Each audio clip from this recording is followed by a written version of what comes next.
It's interesting. It's good to learn new things every day. L'chaim l'bracha. This was just I guess starting to get warmed up. I'm not hearing at the Chodesh Kislev, but maybe it's the start of a start. L'chaim l'bracha.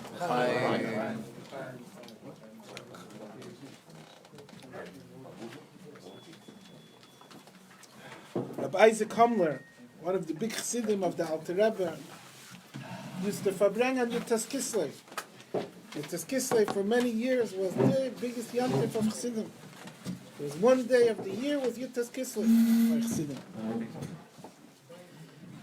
The liberation of the Alter Rebbe, and he used to Farbrengen Yutas Kislev. It sounds like this was a regular speech that he would give. You know, today, if Mashpia and Magid Shir would say the same thing that he said by another Farbrengen, and anyone was listening by both times, they're going to attack him. Yeah, you said that already.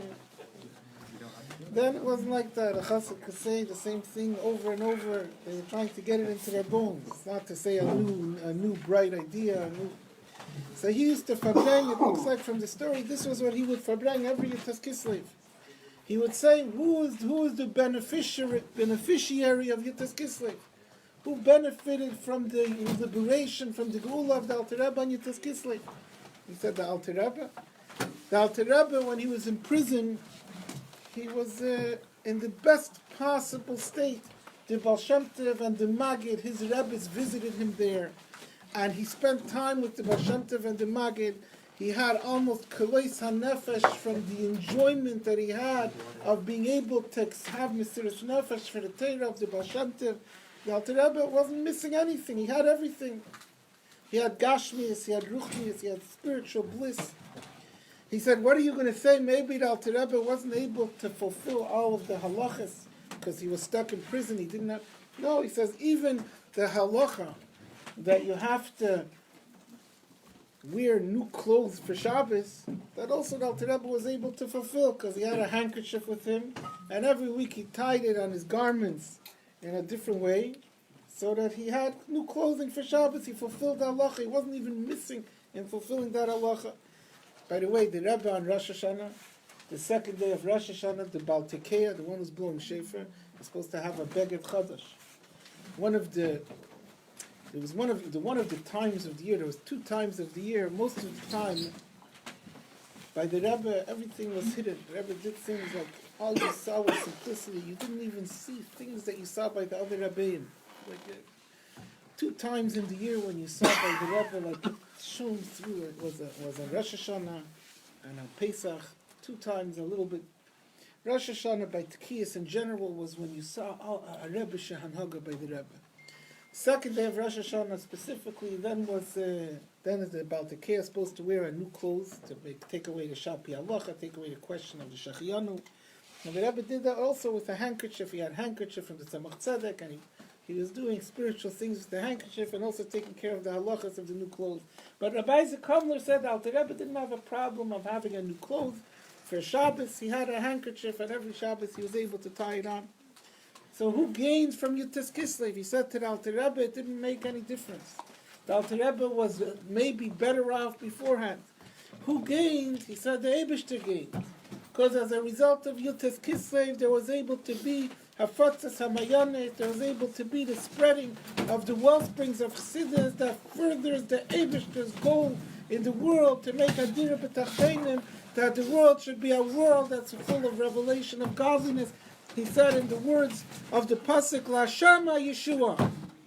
So the Eibishter is the one who had the Yeshua. And then he would start dancing for the remainder of the Farbrengen in honor of the La Shama Yeshua. That was Rabbi Isaac Hamler's Yutas Kislev Farbrengen. It sounds like a yearly thing.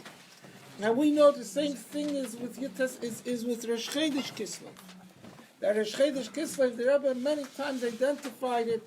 The Rebbe chose the day of Rosh Chodesh Kislev to be the day of his Nes, of his Yeshua, because of the virtue of it being Rosh Chodesh Kislev. Because Kislev is Chodesh HaGeula. Kislev is the month of Pnimius HaTorah, the month of Pnimius of Oyer. All the Yom Tevim and Kislev are connected with Pnimius HaTorah.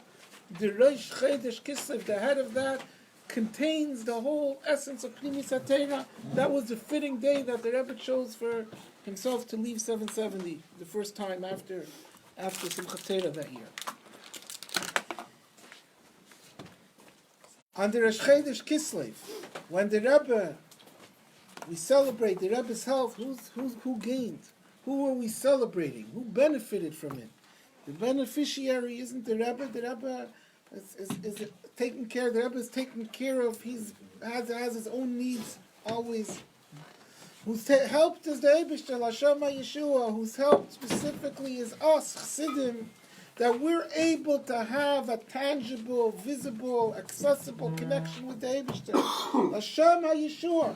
The Yeshua of Rosh Chodesh Kislev is that there's able to be godliness in the world, that there's all the years till today, that the Rebbe's work continues to spread Chassidishkeit, spread Yiddishkeit, spread the Mayanis in the world.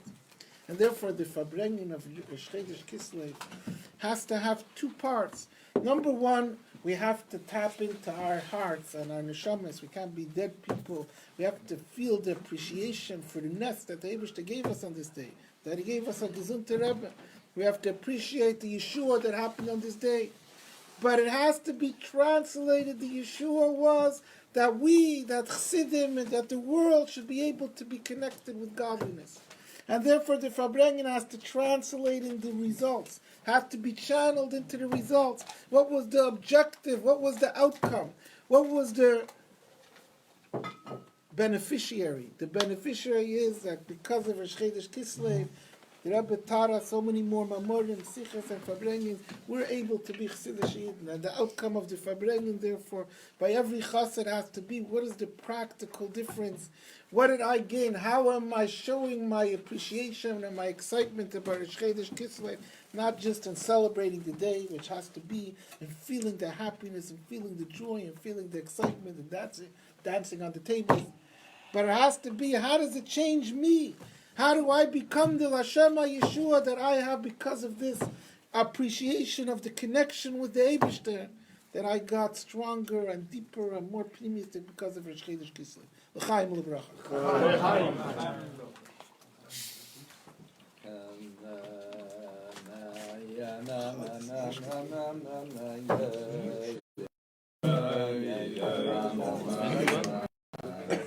This was the one.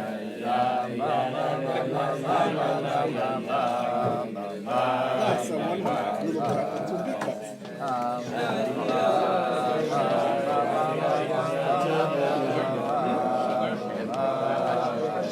I think it's just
Chaim Bracha. Chaim Bracha.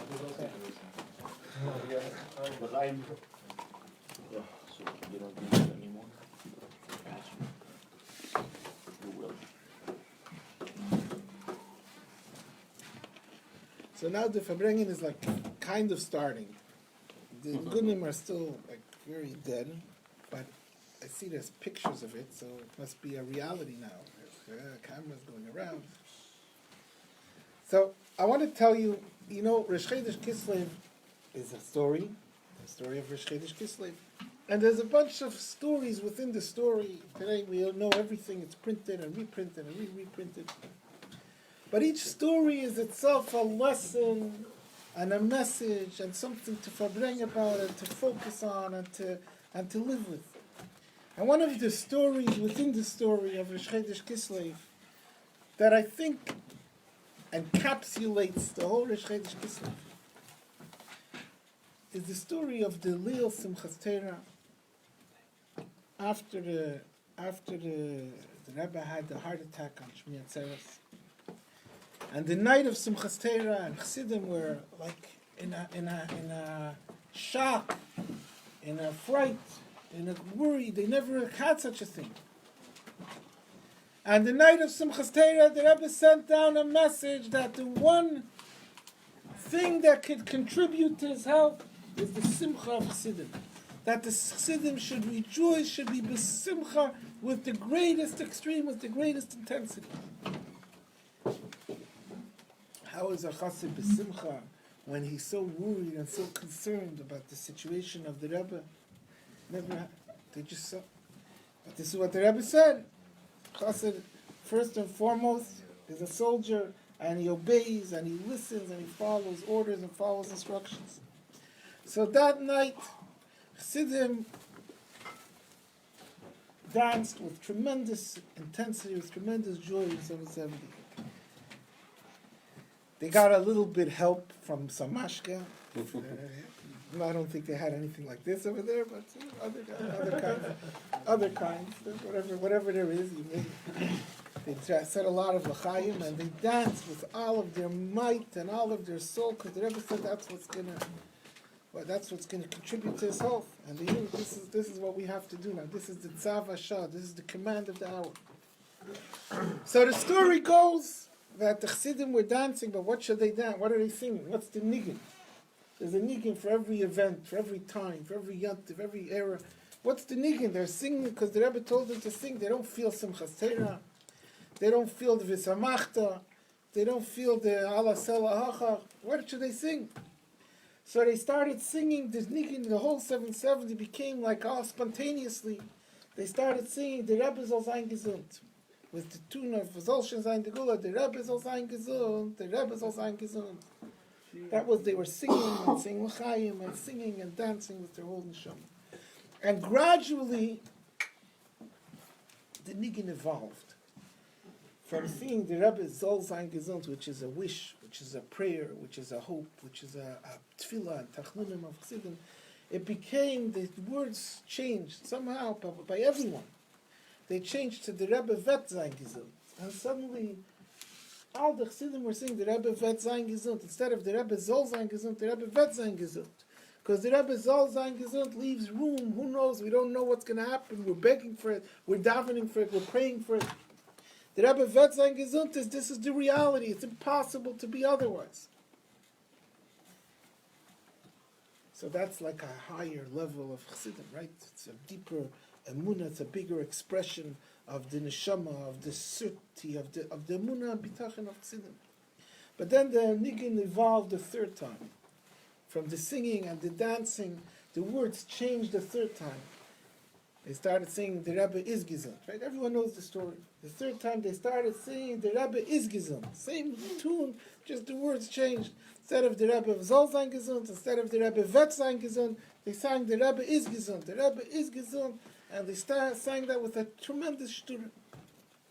And during this time when they were singing, and the Rebbe said he wants them to sing loud, and only the sound of their singing and the sound of their simcha and the sound of their joy is the only medicine for him. This is what the Chassidim sang with their whole shtura. And the Rebbe at one point, so goes the story, the Rebbe at one point asked the doctors who were attending to him, in the middle of the night, Simchas Torah, Tavshin Lamed Ches. He said, what are the Chassidim singing? We hear sounds of singing, but what is the word? What are they singing? So the doctor said, I don't know which doctors or how they knew or they found out or whatever, but somehow they let the Rebbe know. that the words that the Chassidim, the whole 770, because it was united. It wasn't like, this guy singing this. This is what everyone was singing. And somehow everyone evolved from one to the other to the third one. That they're all singing, the Rebbe is gesund. Not the Rebbe should be gesund, not even the Rebbe will be gesund. But the Rebbe is gesund. So the Rebbe was very happy with that. And he said, das is Chassidim. So that's Chassidim. That's where you see Chassidim. That's the essence of a Chassid, that a Chassid sees beyond whatever is external, Seinistic things. The Rebbe is gesund, because it can't be otherwise. This is the story. This is one of the little stories within the story of Rosh Chodesh Kislev. But this story is the story about what our Rosh Chodesh Kislev is. Rosh Chodesh Kislev has two parts to it. So let me tell you a little bit of a word. I don't say speaking, but it's an important thing to understand. If you go to different Rosh Chodesh Kislev Farbrengen throughout the world, so over here, so you guys I see are a little bit like low key. Yeah. But every yeshiva, one of the things Rosh Chodesh Kislev, they have to make a sign. Because a sign, all the Bachurim know what we're doing. They have to sign, Bachurim like signs. So a sign has to have, not just it has to have some slogan, something, right? So the slogan, I know in Toronto, that's like always Rosh Chodesh Kislev, and probably in many places, Zeh hayem asa havayin agilav v'nismach haba. It's a good pasuk, good fits for the day, why not? On this pasuk, there's a maimer from the Rebbe. A meridik maimer. It's a Yud-based Tammuz maimer. The maimer says,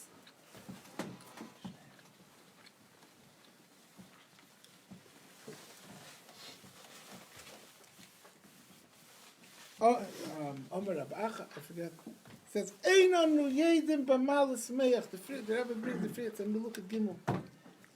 The Rebbe says, Einanu yedim, that the Medrash says, Einanu yedim b'malas meach im bayim im ba'akadosh baruch Hu. It says, Nagila v'nismach habai. Does it mean Hayom? The pasuk starts off, this is a day that the Eibishter made. Simcha b'Hayom, or Asa Havaya, Hashem made a great miracle. Does Nismach Habai in him means in the Eibishter? In him in the day, or in him in the Eibishter? So it sounds like a funny question, right? Does it? I think so.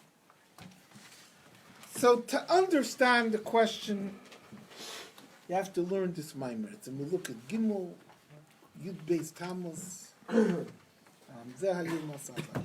Meridik Maimer. Whatever you're going to hear up a speech by everybody, it's not going to do justice. But I want to tell you a word from the Maimer. I like Nukuda. There's Hayom and there's a Kadosh Baruch Hu. In every Nes, there's the Nes itself. A Nes is Gili Alikus.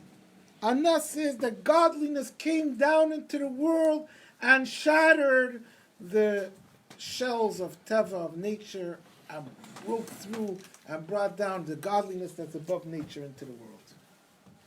In every Nas, there's also the practical relevance of the Nas, the way a person relates with the Nas. How did it affect me? What did I learn from it? It's not, I'm translating a little, but you have to learn the Maimer, you want to understand. I'm giving you some homework, right? Everyone has a little bit, you're not learning 24/7 Nigla and Chassidus, right? So you have time to learn another Maimer. Not going to hurt. But this is just to whet your appetite. Says the Rebbe, there's two things. There's the HaKadosh Baruch Hu, there's the Gili itself, and there's the Yom translates as what do I take out of it? What does it mean to me? What does it say to me? In a Nes, the Nes of Rosh Chodesh Kislev, there's HaKadosh Baruch Hu, there's the Nes itself, there's the tremendous Gili that was beyond nature, and that was beyond the worries and the fears of Chassidim, that the Eibishter gave back a healthy Rebbe to Chassidim, and the Rebbe was more active than before, and tremendous Gilui. And there's the Yom. What does that mean to us? And what does that mean in each Chassid, in his life, in his Avodas Hashem, in his Machshava, Dibur U'Maisa, in his thought and speech and action, in his davening, in his learning? Very nice. That's things it's the Gili of the highest level of Alikus. What does it change in me? In the Yom, in the practical application of what does it mean to us, the Rebbe, someone once, there was once a group of students from London, Ontario, that came into the Rebbe in Yechidus. And the Rebbe spoke to them many times. That groups of students were coming. The Rebbe spoke to them. And after the Rebbe spoke to them, so then they had an opportunity to ask questions. This would always be the Seder, this would be it. So they asked questions. What are their questions? So every time a group of students would go there, philosophical questions. And so everyone has their questions, right? So one of the students had a question for the Rebbe, a very profound question. Yeah. He said to the Rebbe, Rabbi, what do you do for a living? Very nice. We come to you, talk to us, you accept you, welcome. What do you do for a living? Question. So the Rebbe said to the student, he said, you know that in Niagara Falls, there's a lot of energy in the water and the currents. And near Niagara Falls, there's electric stations that take that energy from the water and they change it into electricity. And then the electricity goes from there, is brought to every city. And from every city, it's brought to every town, every neighborhood. And then it's brought to every block. And then till finally the electricity comes to every individual house. And that electricity is a tremendous, powerful thing, even after coming down from the Niagara Falls through so many. It's a tremendous, and that has the power to warm up and light up every house. The heat and the light come. But even after the wires, the electric wires come to the individual, the house is not going to be warm. Someone in the house has to turn on the switch. The Rebbe said the same exact thing as Beruchnis. There's like an electric company in the sky, which is power and energy that has the power to energize all the neshamas, Knesset Yisrael. And it comes down and goes to generations and to groups of Yidden and to the Rosh, like we learn in Tanya, the different. Till it comes to every single Jew in his neshama, the wires bring that energy to him. It's the most powerful energy that he could use to bring himself warmth and light, to light up his neshama, warm up his neshama. That's a good. But after that energy is there, the Jew could still be going ahilchim b'cheshech. He could still be in the darkness because he has to turn a switch. I don't think the Rebbe explained to them what does it mean turning the switch. Maybe we have to figure that out. He said, but the guy has to turn a switch. The Rebbe said, you want to know what I do for a living? I help people turn their switch. That's what I do for a living.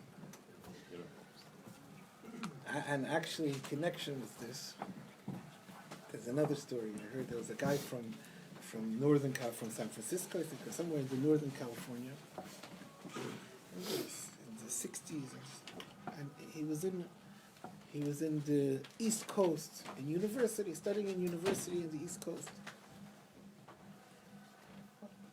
So his family back north told him, you're in the East Coast, you gotta take the opportunity and visit the Lubavitcher Rebbe. Right? What could you do in the East Coast? What's there to see? What's the New Zealand? Visit the Lubavitcher Rebbe. Good. So he got a Yechidus. And in the Yechidus, so the Rebbe says to him, what are you doing here at the East Coast? Yeah, I'm in university. What are you studying in university? What course?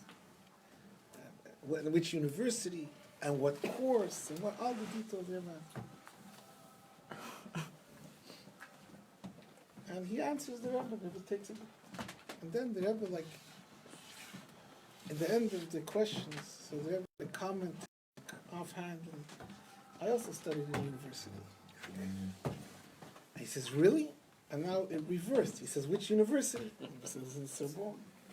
He says, what did you study? There's electrical engineering. The person's like, at the end of all his questions, he says to the Rebbe, "So what are you doing here?" Someone who I want to tell you a story. I'm a little bit too long with Rebbe. There was once a Rebbe, a church, one of the big Chassidish Rebbes, one of the Ruzhin dynasty Rebbes, and he passed away, and he left over 6 children. The older 3 of his children were already in a place. They had a Rebbe's, a Rebbistiver or something. The younger 3 didn't have anything yet, and the father passed away. And there was a certain city, town that was looking for a Rebbe, a leader. And they sent to the Almana, to the widow of this Rebbe who passed away. And they said that maybe one of your sons, one of the 3 sons, could come and we'll give him a position. We're looking for something. So she goes to the first of her last 3 sons. Maybe one of you can come. He says, Mama. He says, Mother. He says, no, I'm not a Rebbe. He says, Mother, I know how to sing. I could be a chazan, and I'll make a good living being a chazan. It's not for me to be. I'm not a Rebbe. Goes to the second son, looking to set them up for that. Yeah? He says, Mama. He says, Mother, I'm not a Rebbe. Not me. He says, I know how to learn. I learned well. I'll be a Rav. I'll get a position for a Rabbanus. I'll pass the Shailas. I'm not a Rebbe. I can learn. He says, I can learn. I learned. I'll be a Rav. She goes to the third son. I think it was the church of the Rebbe, my friend. Goes to the third son. He says, Mama. He says, Mother. He says, Ich kann nicht singen. Ich kann nicht lernen. Ich will sein a Rebbe. So he thought, this person thought, that a Rebbe guy can't do anything. So he says to them, well, what's that? You went to university, you got a degree, you took a lecture, engineer, whatever. What are you doing here? You don't fit the criteria. So the Rebbe said to him, I decided I'd rather light up Jewish neshamas than light up light bulbs. Oh, wow. So the Rebbe's Indian is to light up Jewish neshamas, to light up for us our lives. That's what your Chodesh Kislev is, that we have a Rebbe, that the Rebbe's Hayim, the Rebbe's relevance to us is that the Rebbe guides us and teaches us and transforms our own personal, internal darkness to light.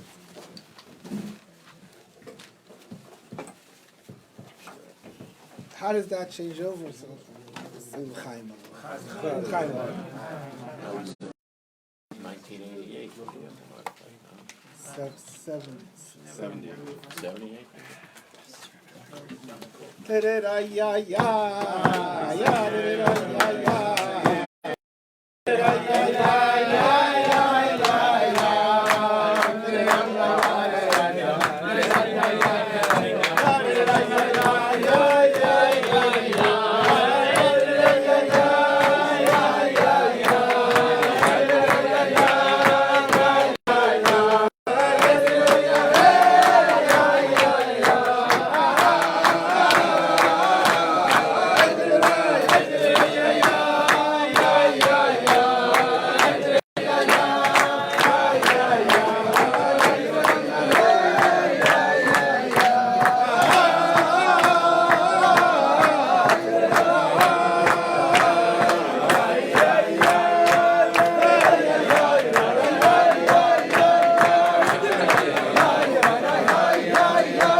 Chaim Ubracha. Just suck the table to get them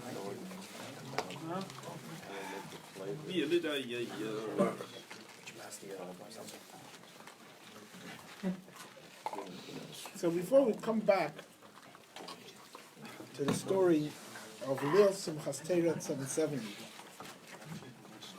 and the three nigunim and the three versions and the three wordings,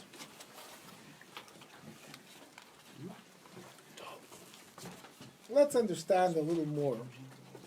What does this mean that the Rebbe's inyan is to make for us warm and light? That's cliches. What does it mean, warm and light? What does it mean that the Rebbe says that he'd rather light up Jewish neshamas? What does that mean? So without getting into any lengthy speeches about it, I want to first tell you a little story. There was a chassid in Montreal. His name was Heschel Tzeitlin. He was a very chassidish Yid. That's what they say. I didn't know him. I know his son.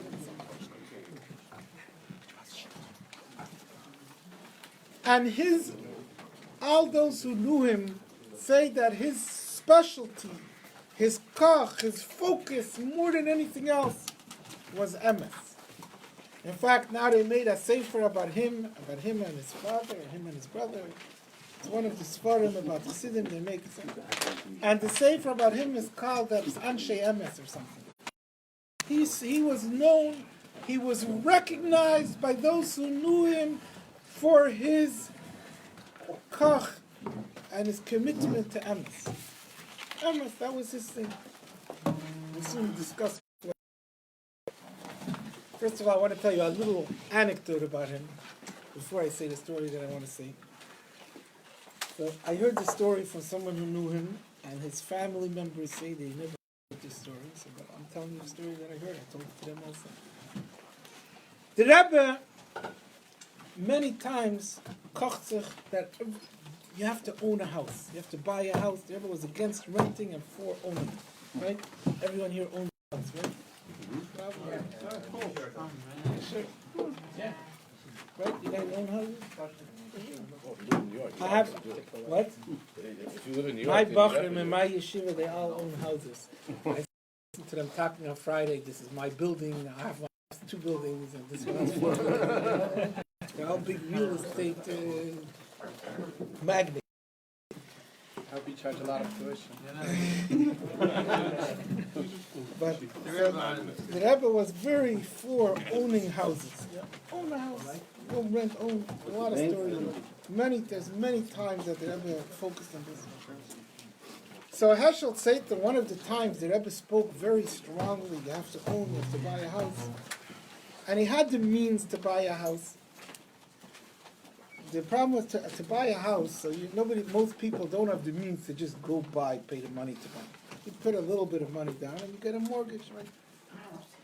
And he was able to buy a house with a mortgage. And the Rebbe was so for buying a house, so he could buy a house and get a mortgage. The problem was to get a mortgage, you have to go into the bank, and you have to have a bank account, and have a checking account. That's part of the basics, the olive base of a mortgage. Heschel Tzeitlin didn't have a bank account. Why didn't he have a bank account?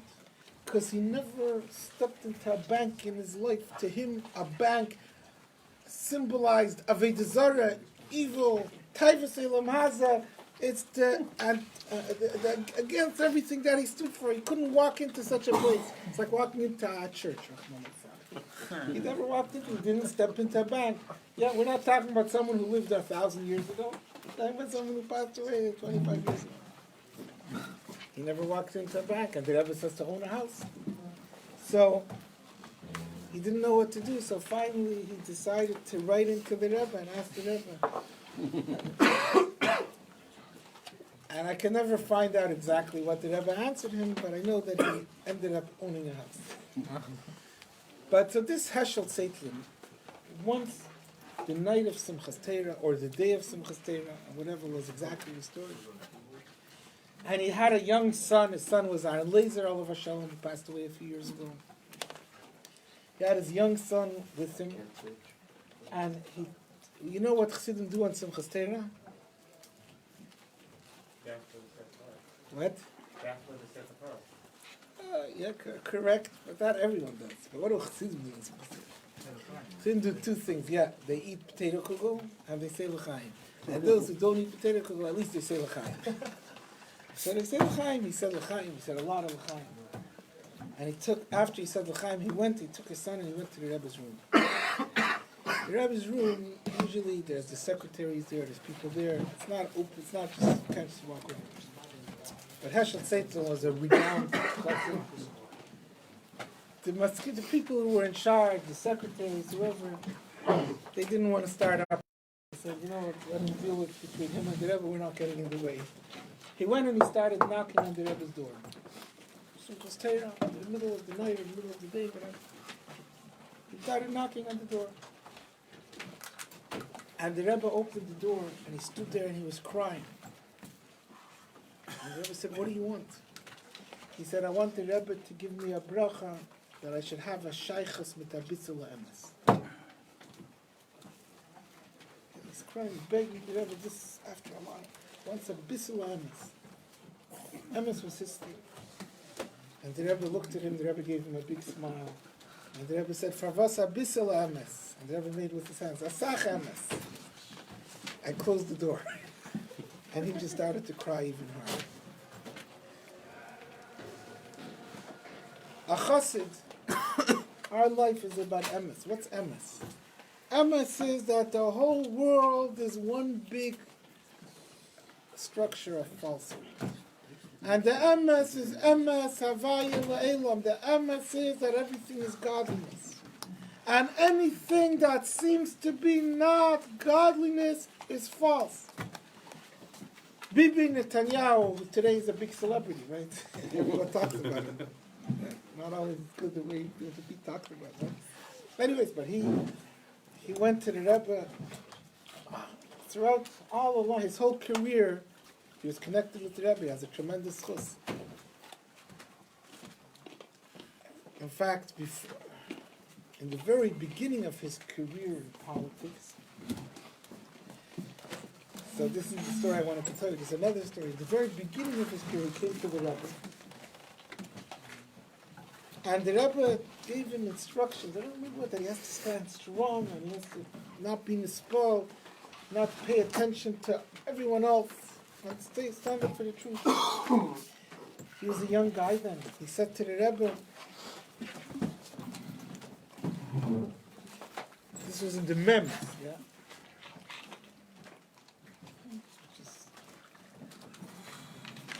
35 years ago. He was a beginner. The Rebbe was then 80 almost. He says to the Rebbe, Ani rak matchil baderech. I'm a beginner, I'm just starting out. The Rebbe was making big demands. He said, I'm just starting out. The Rebbe said to him, Ani gam matchil baderech. He said, I'm also just starting out. So he was by the Rebbe. The Rebbe told him about the United Nations. It's all just one pack of lies. The world is false. The world is not emes. And when we learn Chassidus, that's the only way we're able to come to recognize that there's a emes, that there's a truth, that there's a reality, that the reality is Eibishter, that the reality is Eined Muvada. Not Eined Muvada that you learn it in a sefer and you say it in a speech, and then we come down to eat the schnitzel. The schnitzel becomes our reality. Eined Muvada that the reality is always a likus. The Rebbe said his inyan is to make light, To illuminate Jewish. What does it mean to illuminate? To take away that darkness, take away that falseness, to allow us to relate with that emes, to see that emes, to sense that emes, to live with that emes. You with me or not? So now, in the night of Simchas Torah, that year, they sang 3 nigunim.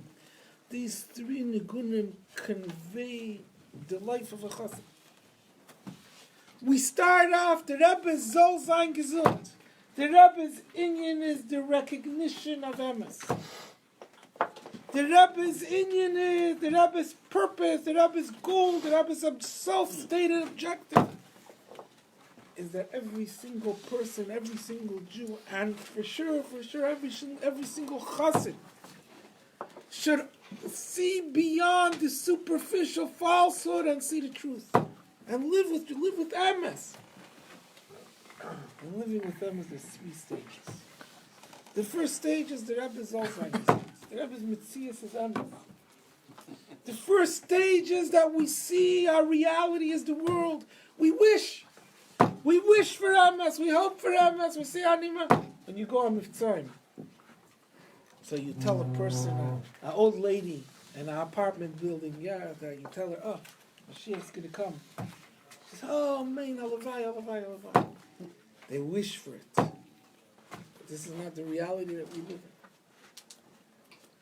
The second stage is the Rebbe wird sein gesund.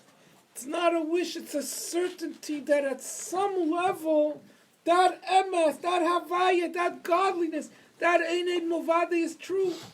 It's certainty. But it's not here in our world, it's somewhere else. Wird sein gesund, it's going to be. It's there somewhere. At some level, it's more powerful than the world that we live in. But it's not here, it's somewhere, it's wird sein gesund. And then they came and they said, the Rebbe is gesund. What I see in front of my eyes, that's nonsense. That's meaningless. That's inconsequential. The Rebbe is gesund. The emes, the truth, what I live with is what I know, what Torah, what reality, godliness is true. The Rebbe is here to connect, make the bridge between godliness and the world. That's emes.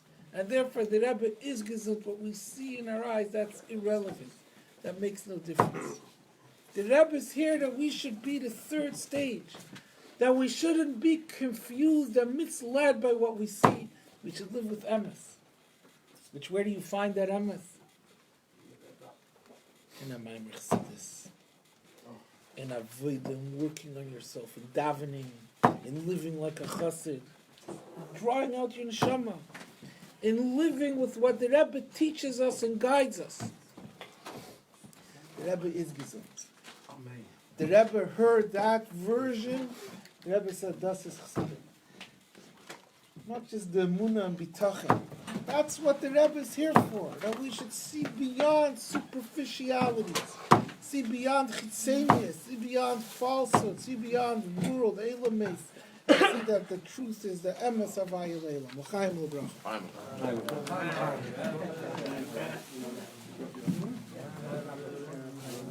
The Rebbe is gesund. The Rebbe is gesund. The Rebbe is gesund. The Rebbe is gesund. The Rebbe is gesund. The Rebbe is gesund. The Rebbe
Says there's 9.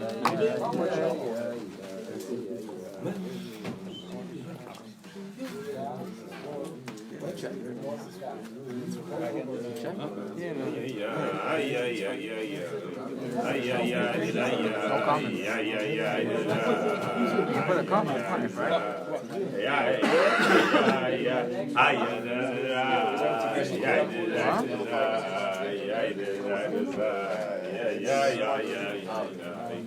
Chaim u'bracha. Chaim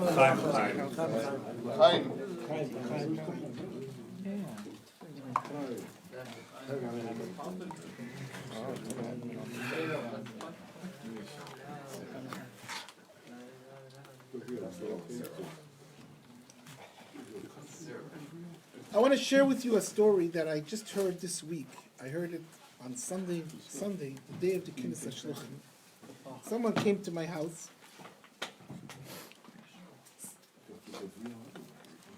And I heard from him a story. This person is a Hungarian chassid.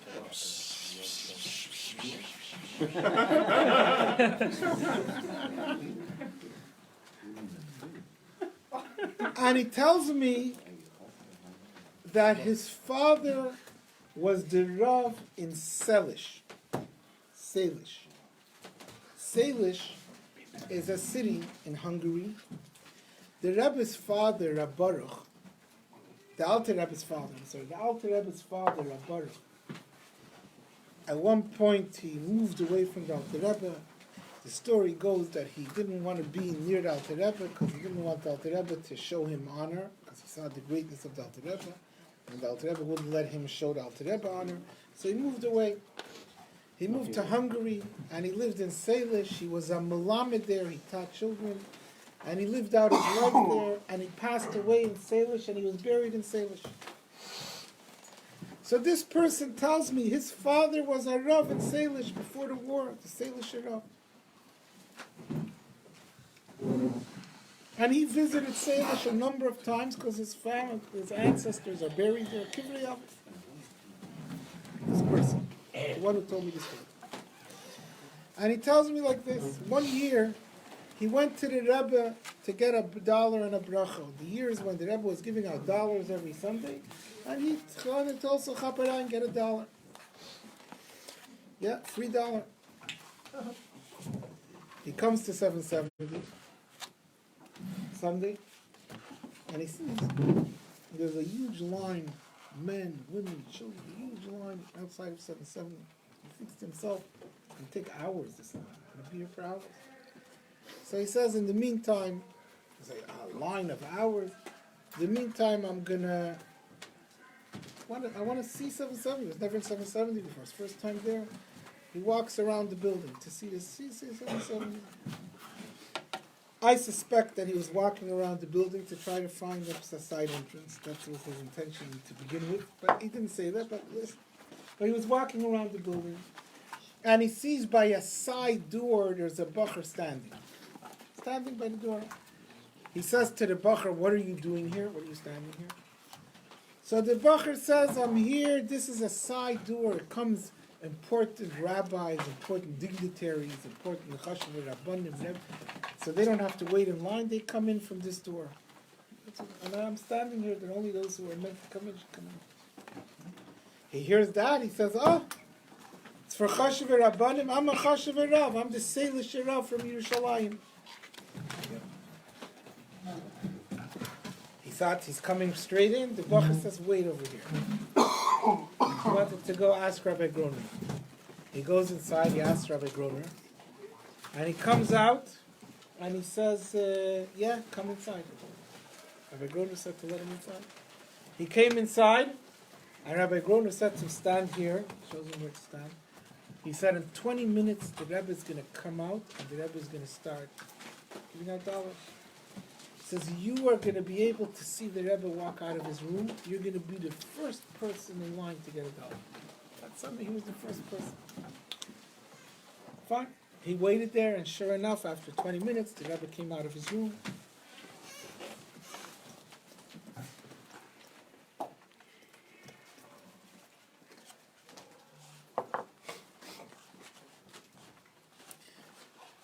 This wasn't the story I wanted to tell you, but I'll finish the story. I meant to tell you a different story. Well, let me finish the story. The Rebbe came out of his room, and the Rebbe and Rabbi Wagner says to the Rebbe, "This is the Salish Rav from Yerushalayim." Salish is like very close connected to the Lubavitch because the Alter Rebbe's father is there. So the Rebbe says to him, "Did you ever visit there? Were you ever in Salish?" Today, every person says he's this and this Rav. Doesn't even know where to find it on a map. He says to the Rebbe, "Yeah, I was there many times. I visited my ancestors." What? It's on the border between Hungary and Ukraine. Yeah, okay. You see, you know where it is on the map. I wouldn't know where it is on the map. So the Rebbe says to him, I have a question for you. He says, many people are writing and claiming that Alter Rebbe's father's name was Yisrael Baruch. The Rebbe says to him, did you ever see the Matzev? And he says, the Rebbe says to him, our Kabbalah is that it's Baruch. That Alter Rebbe's father. So maybe you were there once, you saw the Matzev, you know. So he tells me, this guy tells me, he says, I didn't want to answer the Rebbe from a Dimian, from a thing, maybe he was never there, I don't know, but he says, I didn't want to answer, so I said to the Rebbe, I'm going to go there, I'm going to check, and I'm going to come back and tell the Rebbe. Because he went there, and he saw all kinds of titles, and it says, Baruch, plain Baruch. So he comes back to the Rebbe, he says, it's Baruch, plain Baruch. So the Rebbe said to him, thank you very much for the shlichus that you did. That's the story that he said, which I have a difficulty with, but I didn't mean to tell you, so I want to tell you another story. So another guy came to me on Motzei Shabbos, this was on Sunday, this Motzei Shabbos, this passed a few days ago, this is a brand new story I heard. This person who came to me was a son-in-law of a big Rav in Eretz Yisrael. He's learning in a Koilo from another big Rav whose name is Ransdorfer. His Rosh Koilo was the son of a big member of the Eidei Chareidis from the big place in Eretz Yisrael, Rav Meir Ransdorfer, a big Rav. And he heard the story from his Rosh Koilo, and he tells me the story. This guy who came to my house on Motzei Shabbos. He says, there was a couple, and this Rav Meir Ransdorfer, this Rav in Eretz Yisrael, every Rav has a specialty. Yeah? One Rav has a specialty in potato cooking. Every Rav. This Rav, his specialty was brisim. He's a moyo, and his specialty is if there's a shayla in a bris, that's a specialty. This Rav Meir, that was a specialty 10 years ago. Once a couple came to him with their child, with a little boy, and they said they have a question. They wanted to check his bris to make sure it's a kosher bris. He checks the bris. He says no. It wasn't done right. He has to correct it. So it turned out that the moil of this couple, their child's moil was a relative. It was just a beginner. He was just learning, and he did a favor to them to save them. You had a favor? You do a good job. So they had to correct it. But this Rav Meir Ransdorfer was very shocked. He says, how did you know to ask? If something like that is done wrong, dude, it's very unlikely the person will ever know. Unless someone sees the big fan, I don't know. Yeah, really, it's a terrible thing for such a thing to happen. A person could go through his life, not be Gemalin. But how did you know to ask? And now it could be correct. He says, what gave you the sense to ask?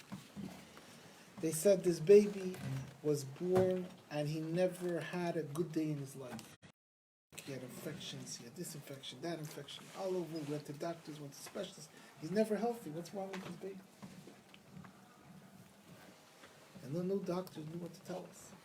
Never healthy.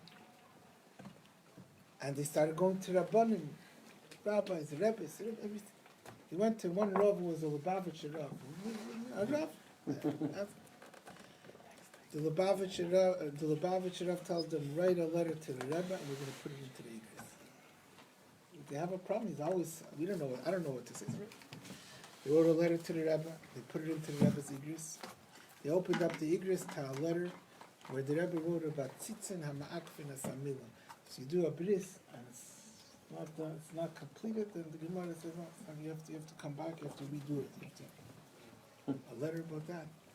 He says to them, this is your answer, something's wrong. You have to check out his bris. He says to them, there's a Rav, Rabbi Meir Brandsdover in Yerushalayim, who's an expert in this. Go consult with him. So they said that's how we knew to consult with you. And in fact, so he found a problem. They corrected the problem, and the child became healthy, and he never had any problem. And this Rabbi Meir Brandsdover was a Polish Rav.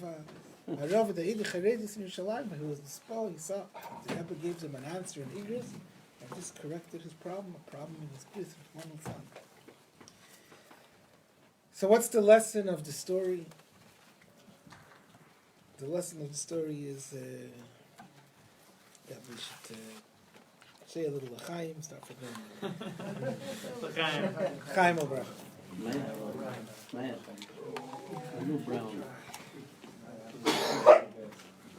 No, brown.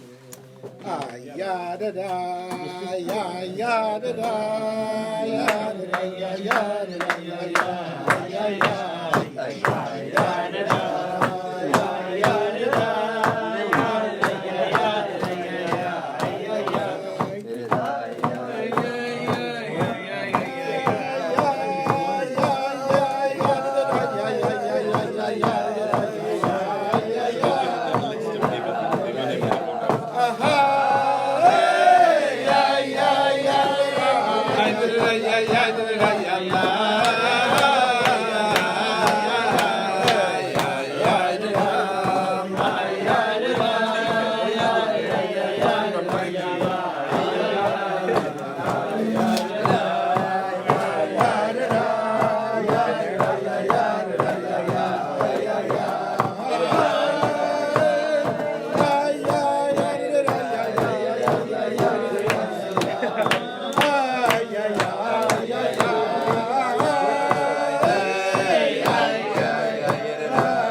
So before I get back to the lesson of the last story, I want to tell you another ha'ara b'derech Havsha.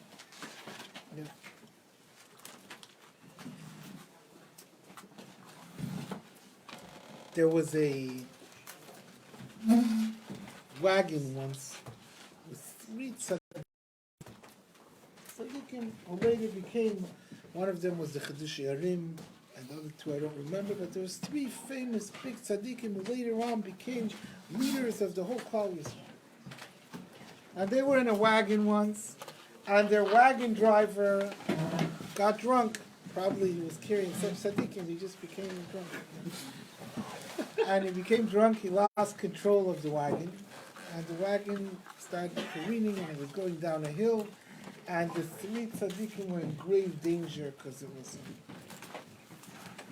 And there was another wagon driver nearby, and he saw what's happening, and he saw their lives are in danger, and he risked himself, he jumped onto the wagon, and he got control of the reins, and he saved their lives.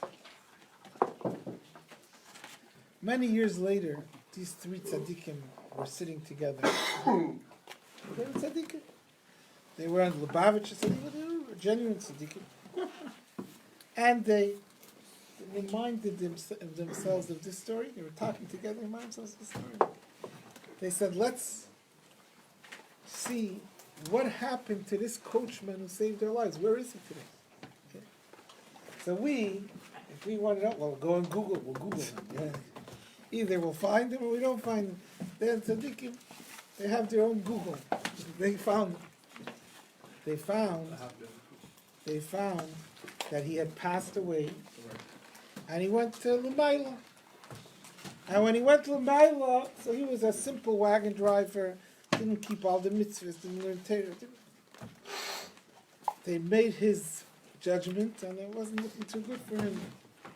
But then they saw that he saved the lives of three tzaddikim who would turn out to be leaders of Yidden. Three tzaddikim had there.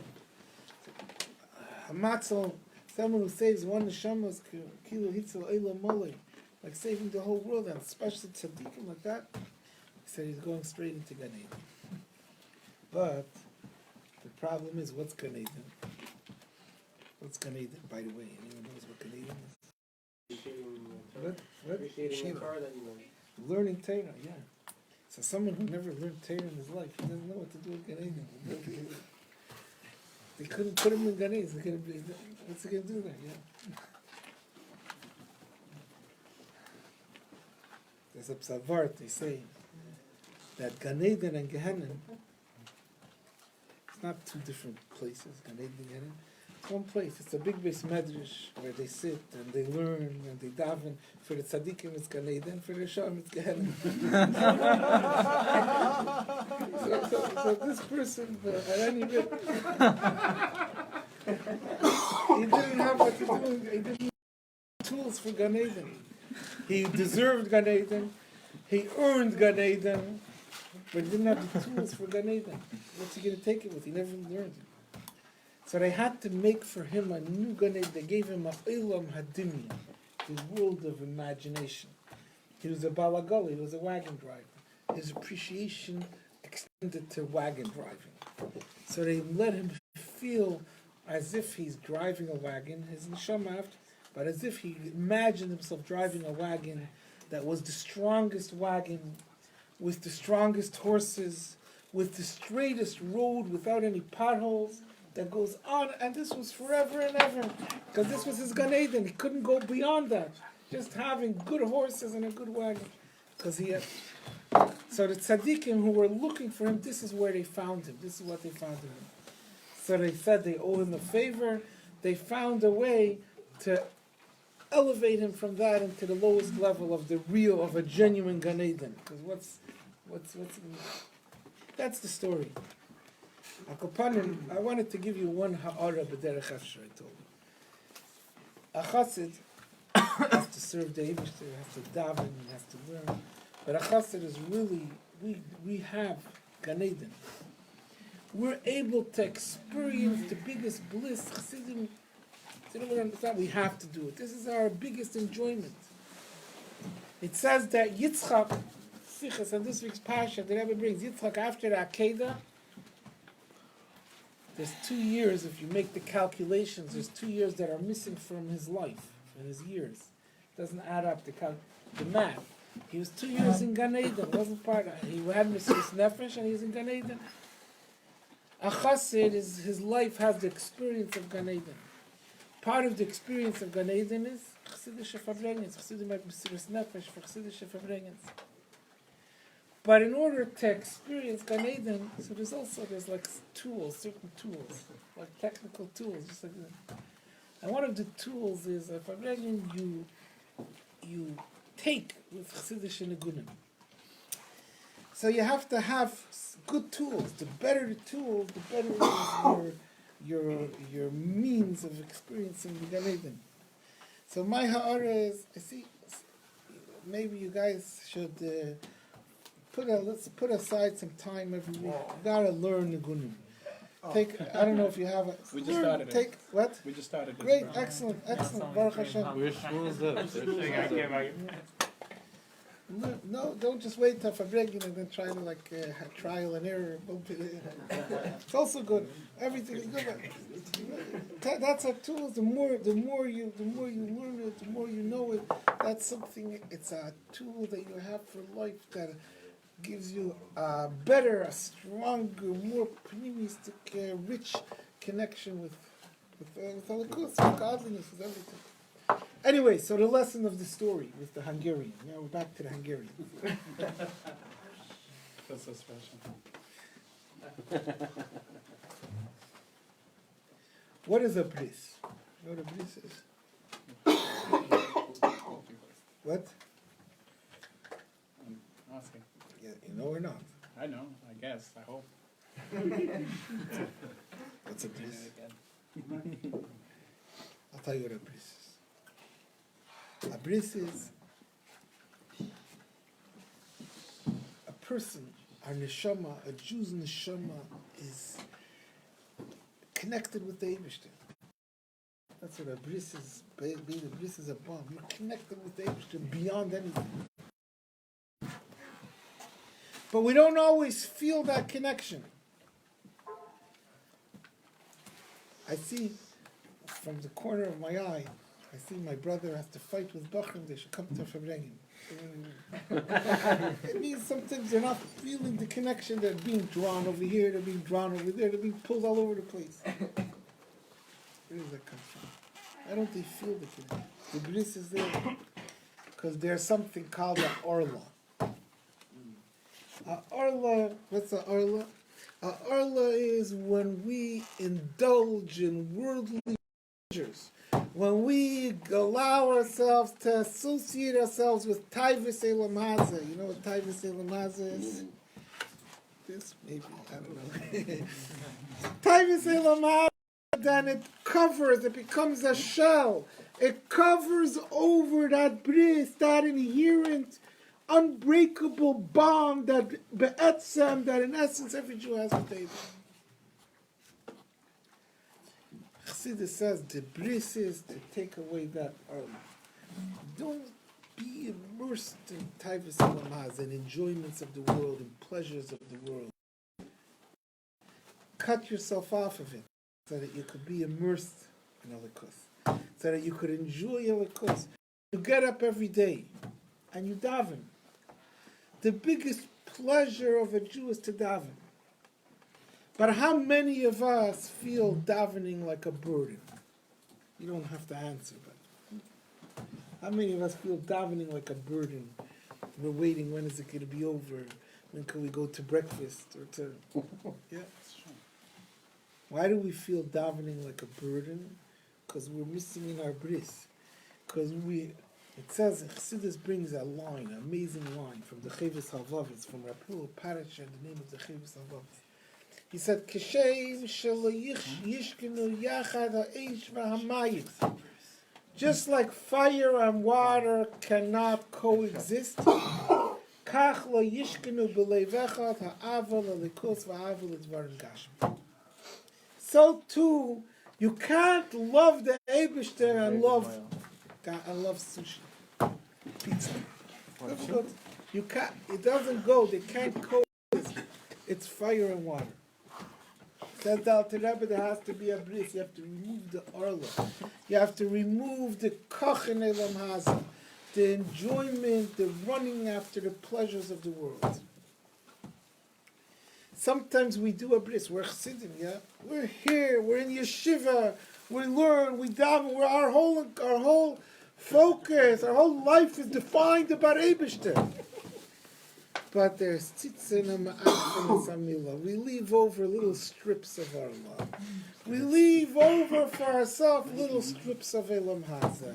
That's what this family, this couple got an answer in the Higgies. There's the bris and it wasn't done properly. You cut it, but you left something for yourself. To be for the Eibishter means that there's nothing left over, that it's the Shefer. Pinchas Reizes was a chassid of the Alter Rebbe. One of the big chassidim of the Alter Rebbe. The biggest manichim, the quarters of the Alter Rebbe. Pinchas Reizes. From the Mekusharim of the Alter Rebbe, many stories of Pinchas Reizes. I want to tell you one story before I say the story I wanted to say. Why? Just because. I'm going to tell you a story. Pinchas Reizes was very wealthy. That's the whole story of the beginning of his connection with Alter Rebbe. Tremendous wealth. Alter Rebbe blessed him then with wealth. That was me. Pinchas Reizes was very wealthy. Being wealthy, so he had a big, fancy house. It was called then a Beis Chayma. What's a Beis Chayma?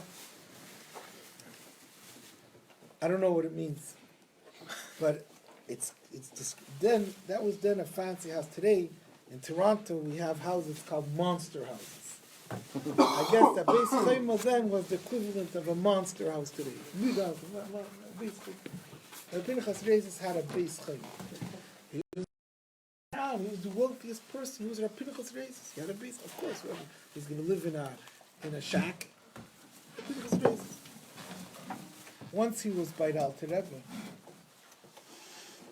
and the Alter Rebbe said to him, Pinchas, we come to Haich a Beis Chayma. He said, what are you doing with a Beis Chayma? You're a Chassidish Yid. You should live in a... What are you doing with a Beis Chayma? The Alter Rebbe called him to task. What are you doing with a fast? You could afford... How do you come to terms? So what did he answer Alter Rebbe? He said to the Alter Rebbe, you're listening superficially. You're not saying l'chaim. He said to the Alter Rebbe, listen to this, listen carefully, listen with your neshama. He said to the Alter Rebbe, he said, Gloib mir, he said, believe me, as many bricks as there are in my house, a Beis Chayma was a brick house, I think, he said, as many bricks as there are in my house, that's how many tears I cried. How come Pinchas has a... As many bricks, that's how many tears I becharagavas. That's how many tears I cried. We come to Pinchas a Beis Chayma. He said, but, he said, if Pinchas has a Beis Chayma, so when there's a meeting in town, from the movers and the shakers in the town, where do they make the meeting? In Pinchas's house. Pinchas has a Beis Chayma. And if the meeting is in Pinchas's house, that's what he said to the Alter Rebbe. Then Pinchas has a day. Then Pinchas has a say in the meeting.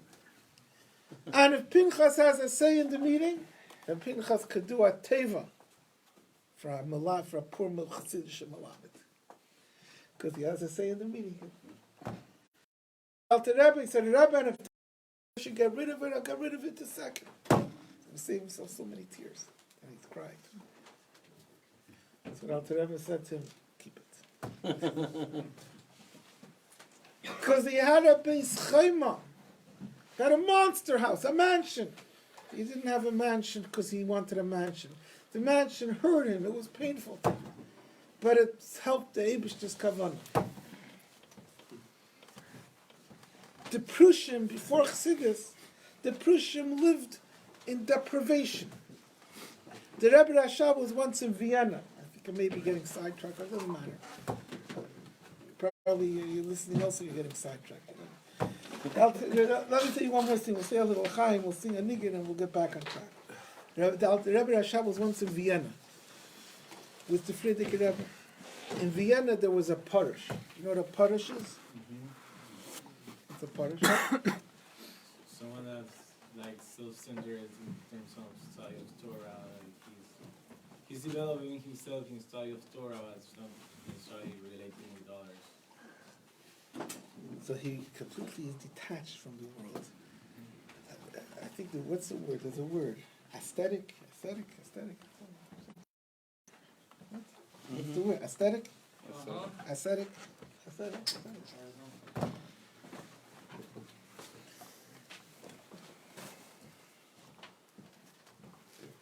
That was Farbrengen is my bottom. I'll say the word.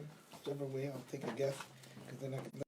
I said if I'm here, maybe I said the wrong way, maybe I said the right way. Nobody cares. Okay. The Polish. It's the same as this. What? You guys don't know English? What, Polish? Parish. Yeah. Hungarian. What's the English word for a parish? Aristocrat. That's a parish. Pirates. A parish. A parish. A parish. The Prussian lived in a little loch, a hole in the wall. Hobbit. The Pharisee.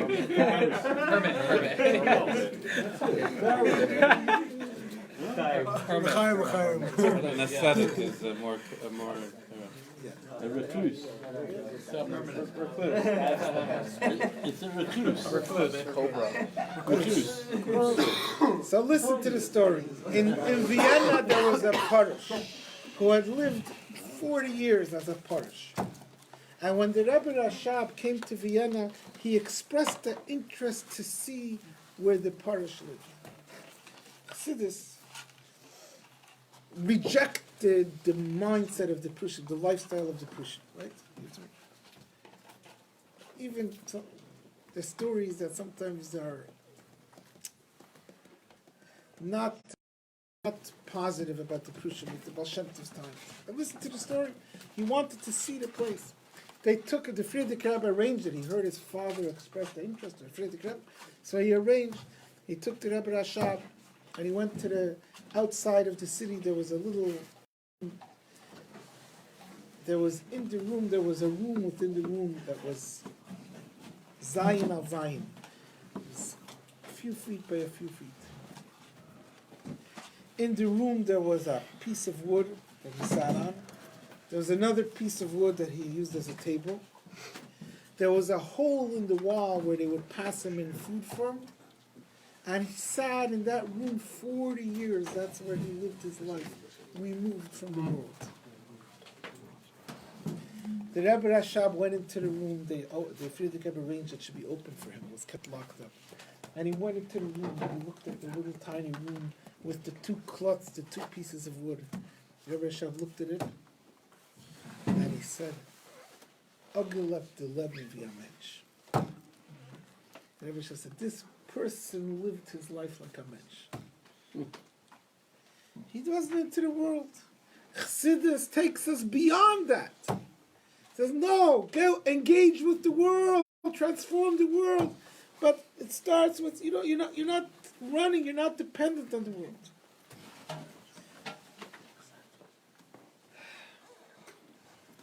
I lost my train of thought. L'chaim Obrach.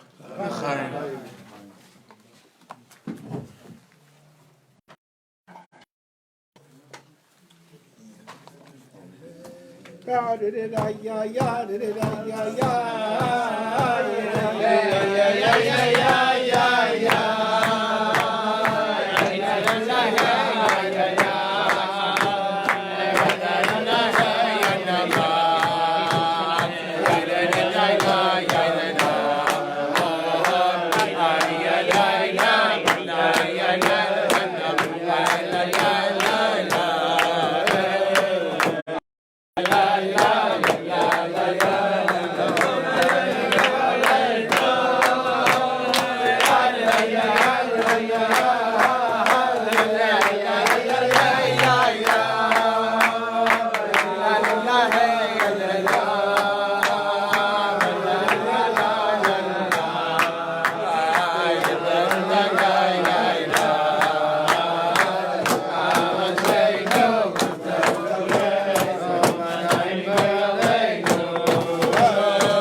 Farbrengen though, it's not like the part of the meal, it's like a Farbrengen. Like dessert, it's kind of expected that they would ask Rabbi.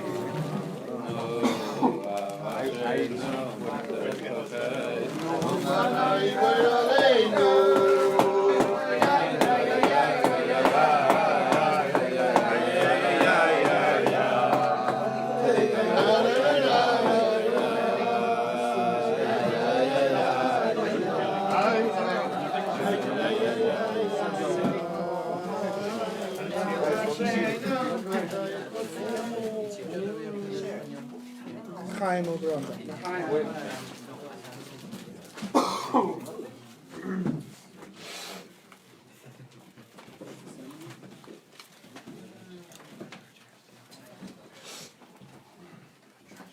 The point is that Rosh Chodesh Kislev is a day that we have to be happy and celebrate that the Eibishter made a nest and gave us the Rebbe. And we have to analyze, what am I changing in my life because of what the Rebbe teaches me. The Rebbe teaches us to make that bliss. You have to see the world for what it is. The world is just a vehicle, it's a tool to connect us with the Eibishter. I want to tell you a brand new story that I heard Wednesday night. Last night I heard a story. What? You would last week, we would not hear all these stories. Right. You know the joke with the Mashiach, when Mashiach comes and goes to the yeshiva. Someone came to my house last night, and this person is a Einikol of Rav Naftali Rabshitzer. A Rabshitzer Einikol of the Rabshitzer.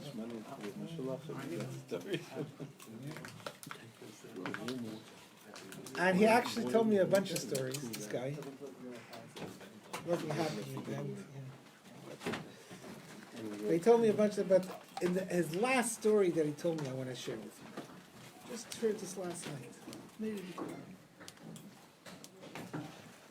His name is Reuben, and he's a Reb Shitzer Einikol of a Rebbe. His father's name was Shmuel Reuben. His father was connected with Lubavitch. He was a Reb Shitzer, he was a Pelish Chassid, but he was a musician, he was a composer, or a musician or something. And he worked for Lubavitch and Meisters. He taught music to the students, so he had an involvement with Lubavitch.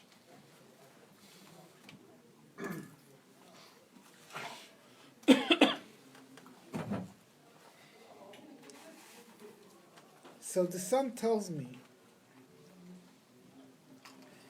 he says, just before, he was in Eretz Yisrael. They lived in Eretz Yisrael. He was in Tel Aviv, in Lud, I think. They lived over there. Rabbi Lezer Gurevich was the son of Rabbi the Masmid. And he comes into the shul there. The shul, a bunch of big chassidim, older chassidim were members of that shul. And Rabbi Lezer Gurevich, this chassid calls him over. He sees this Polish with his Weissazakim. And he says, "What are you? You're a Rabshis?" He asks him who he is. He says, "You're a Rabshis Einikol."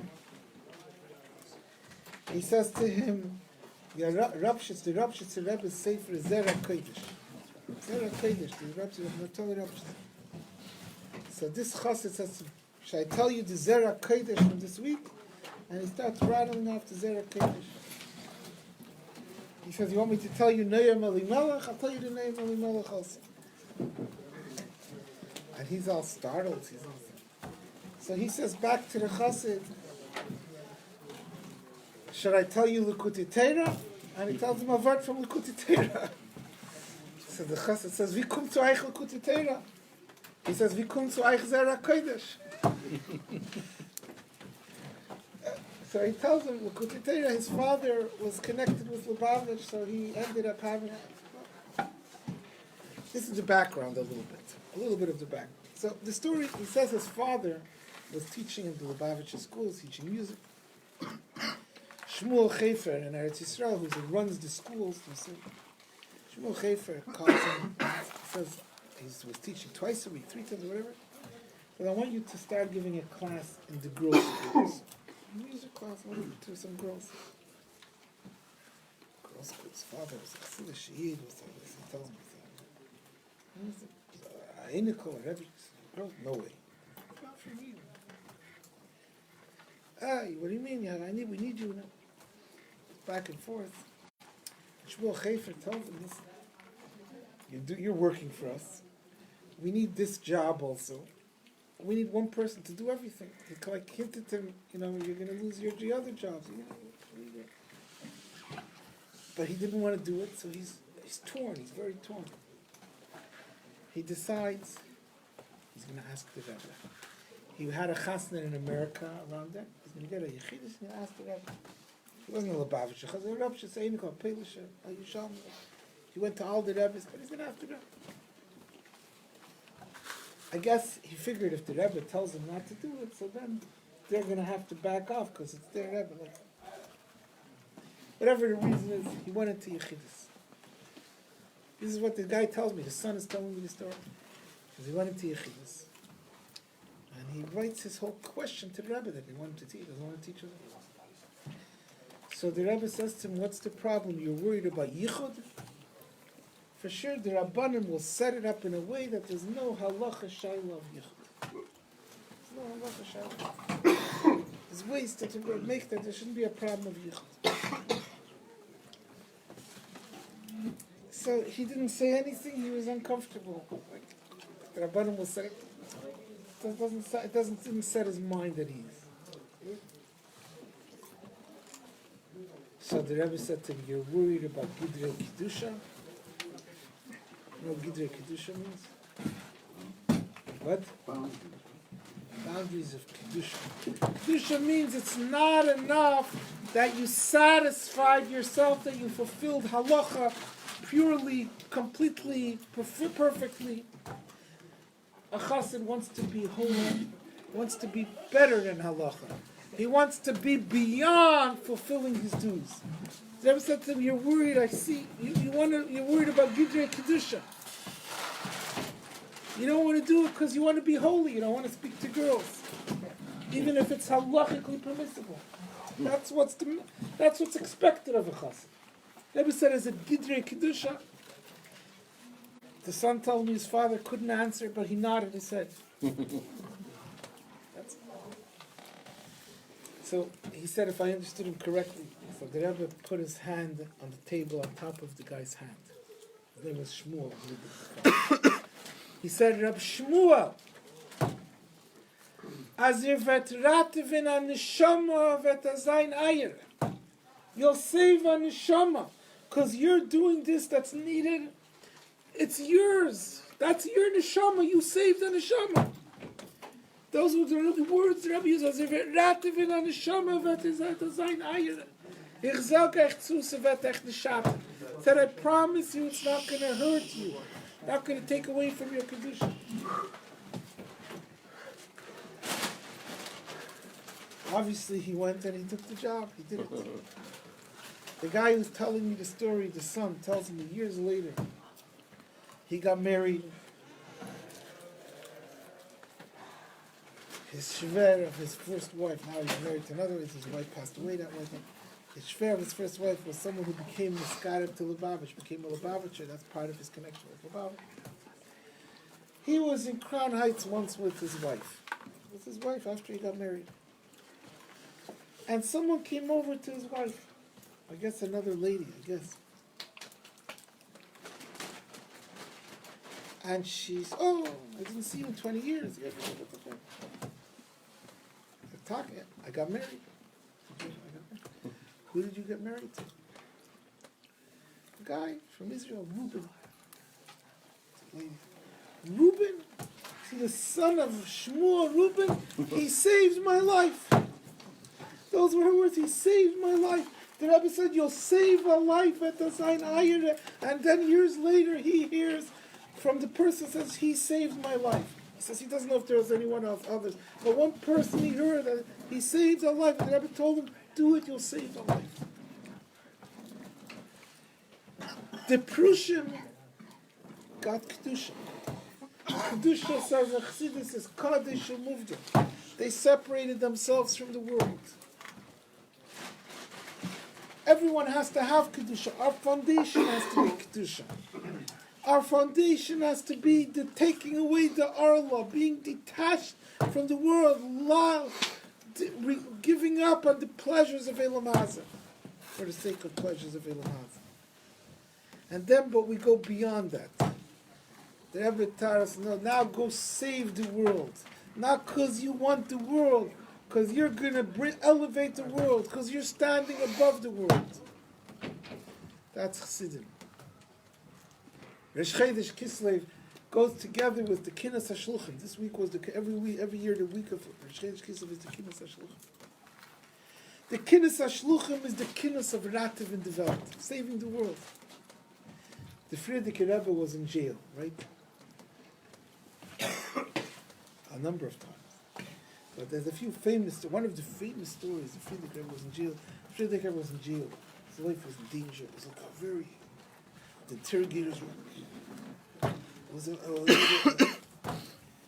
yeah. And you're there, either you'll be afraid, it's not a game, yeah. What did the Friedrich Rebbe do? He was in jail. They were like, he said, I want to tell you a story. So the interrogator said, do you know where you are? Be quiet and answer the questions. The Friedrich Rebbe said, wenn ich erzähle am meisten viele dem Misnagdim herzu. And he went on and he said this. He ignored them and he said the story.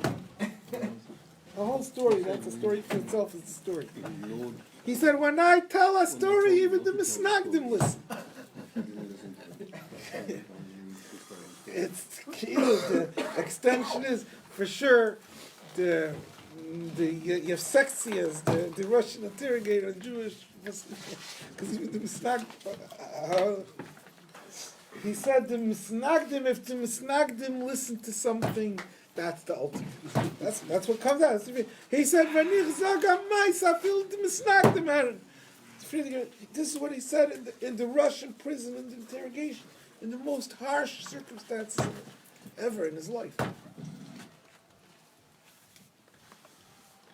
The Misnagdim are called Misnagdim because they don't like Chassid.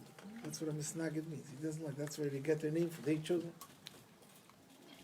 Shlichas, the Shluchim, who came to Rativ in the Neshamas, who saved the souls, who went beyond Kedusha to save the world, inspired the praise and the admiration even of the Misnagdim.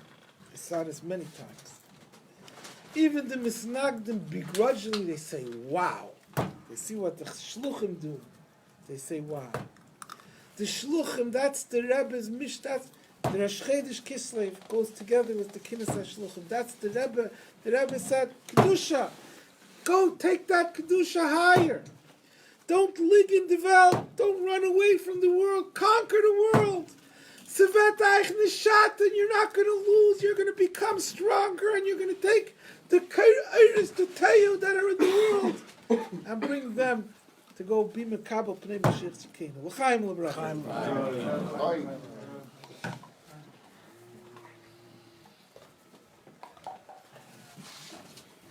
Te ya ya ya ya ya ya ya ya.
Sounds like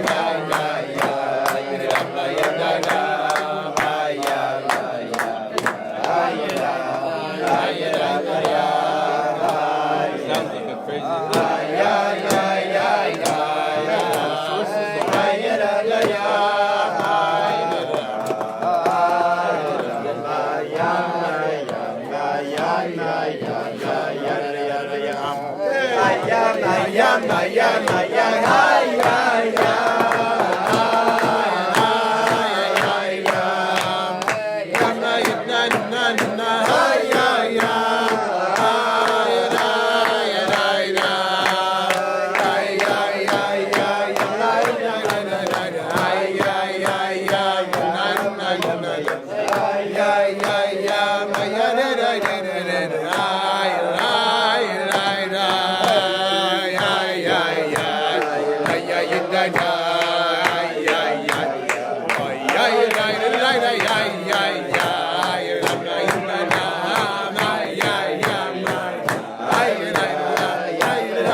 So we're Farbrengen already for an hour, 2 hours.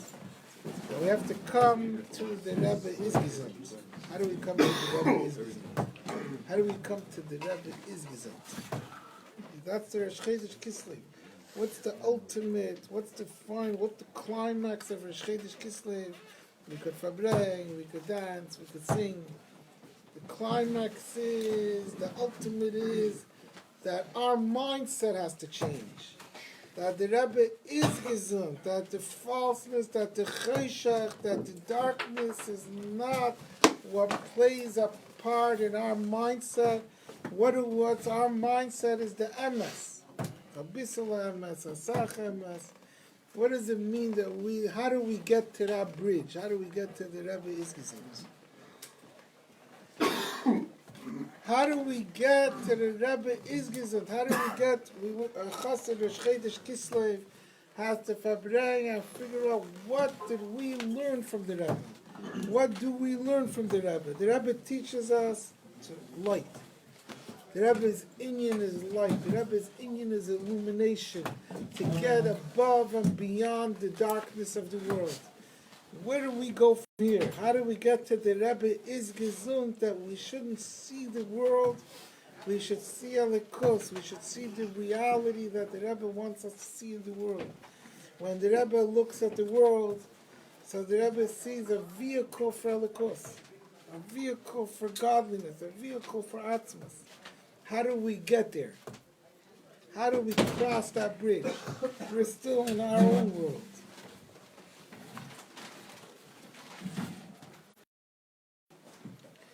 There was once a bacher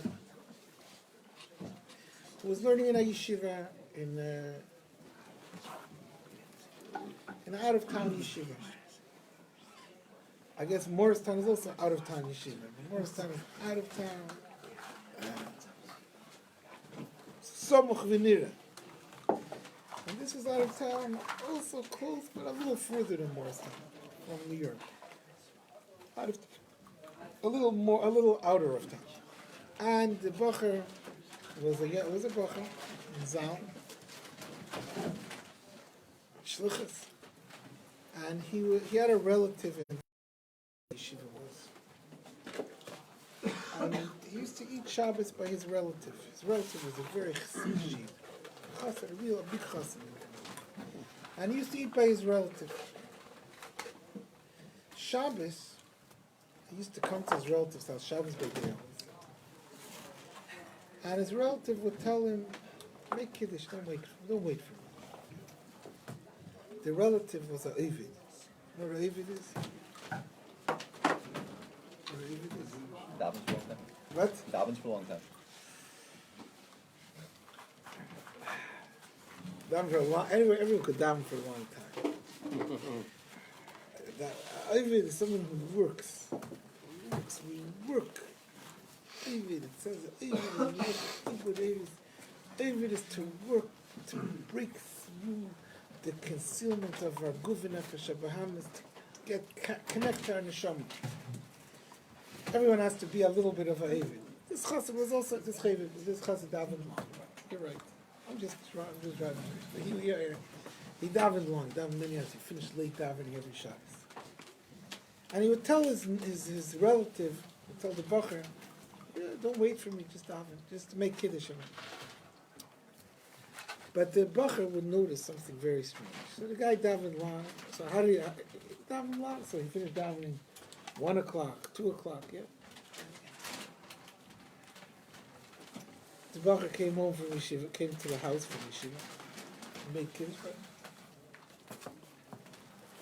The chassid didn't make Kiddush. It wasn't he was making Kiddush late. He was finished davening already.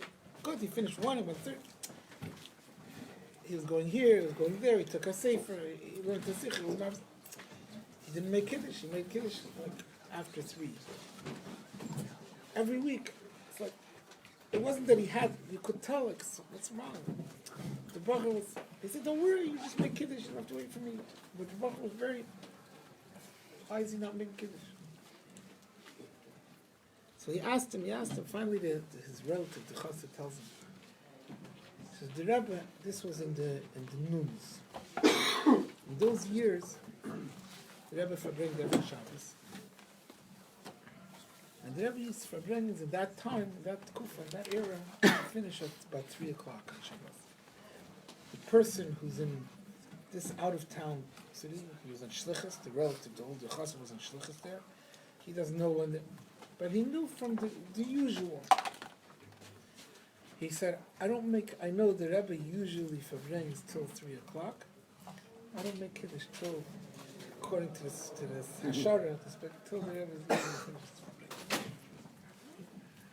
Till the Rebbe's usually finished this Farbrengen. So he like dug it out of him. He would make Kiddush after 3 every Shabbos. If it was before, because it was after, he doesn't know, because he's there. It wasn't a Baal Rocha Kiddush, but he tried to live with the Rebbe. A chassid has to try to live with the Rebbe. To go along, the Rebbe's taking us. We're on the Rebbe's train. The Rebbe's taking us to deeper understanding, a deeper appreciation of Holocaust, a deeper appreciation of Einid Muvadri. The Rebbe gives us a Farbrengen, a Sicha, a Maimer, a Miftzah. The Rebbe is lifting us. He's pulling us out of our mud, pulling us out of our complacency, pulling us out of our darkness. But every chassid has to decide, I'm waiting for the Rebbe. I'm going along with the Rebbe. This Yid was living in the area, I saw that he waited Shabbos after Shabbos. There was no fanfare, there was no article about him in Beit. Nobody knows about it till today. I was there in that city, and the Bacher was learning by me, and he told me the story about his relative. I don't know if anyone else knows about it. He did it without any... He gave up a little bit of himself to go along with the Rebbe, to live with the Rebbe. Rosh Chodesh Kislev, when we're celebrating the Rebbe, everyone has to figure out, how do I go along with the Rebbe? Don't leave the Rebbe. Go along with the Rebbe. Don't be left behind. What is the Rebbe teaching me today? How do I pull myself out of my blood, out of my mud, and tune into the Rebbe? There was a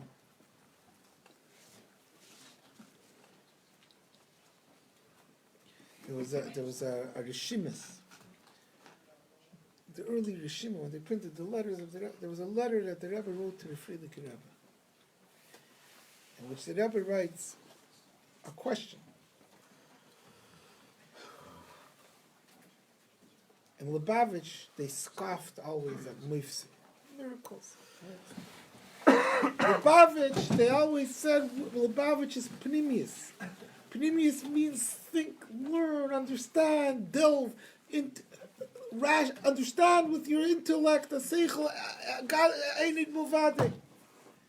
A Moifis, miracle, wonders, that's chitzenius, that's superficial.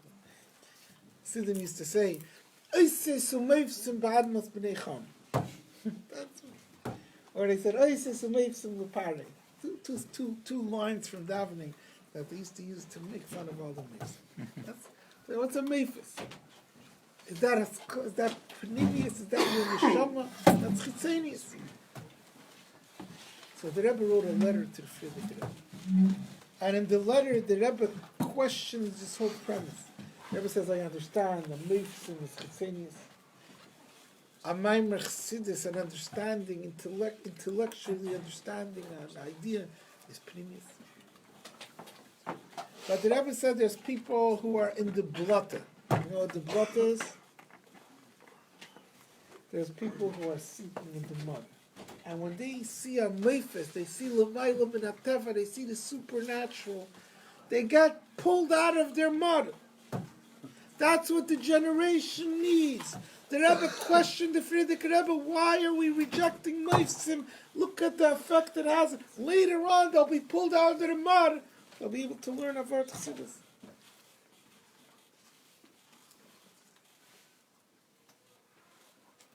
I was a bacher. I was in a camp.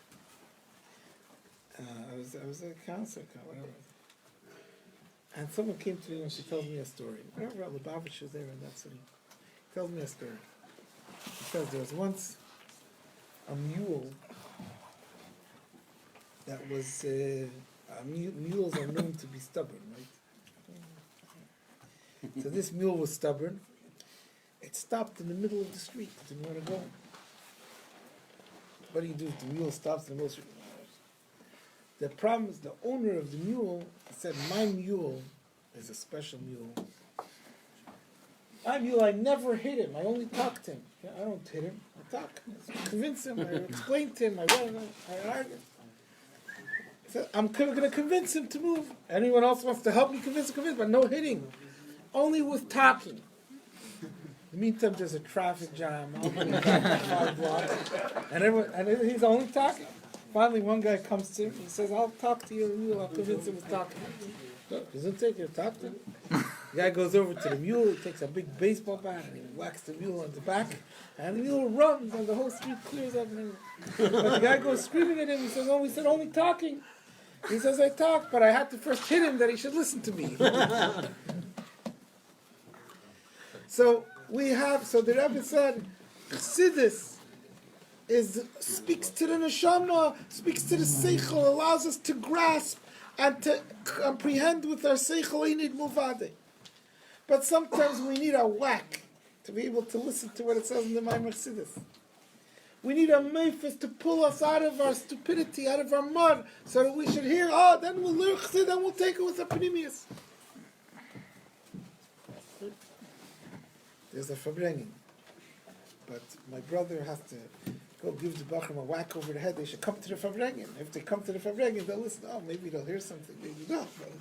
But first you have to get them to come there, right? The Rebbe writes to the Rebbe that you need the mephis to pull a guy out of the mud. Then once he's out of the mud, then give him panemius. Then he should be captured. He should be convinced. He should be transformed with a vart chassidus. But get him to the vart chassidus. That you see, why are we so rejecting mephis? That's what the Rebbe writes to the Friedrich. I don't think we know what the Friedrich Rebbe responded. We have the letters of the Rebbe. I don't think we have the letter of the Friedrich Rebbe, what the Friedrich Rebbe answered. What? Yeah, they have the letter. What was the answer? He didn't accept the argument. The Rebbe seemingly stayed with his position. And the Rebbe's Messias, by the Rebbe we saw meifsim more than you ever saw in all the years. By the Rebbe Marash was a lot of meifsim, and nevertheless, I don't think any Rebbe had meifsim. By the Rebbe, till today, every day is revealed new meifsim and new meifsim ad blidai, that there was never so many meifsim that the Rebbe. I want to tell you a story. The Satmar Rebbe once said,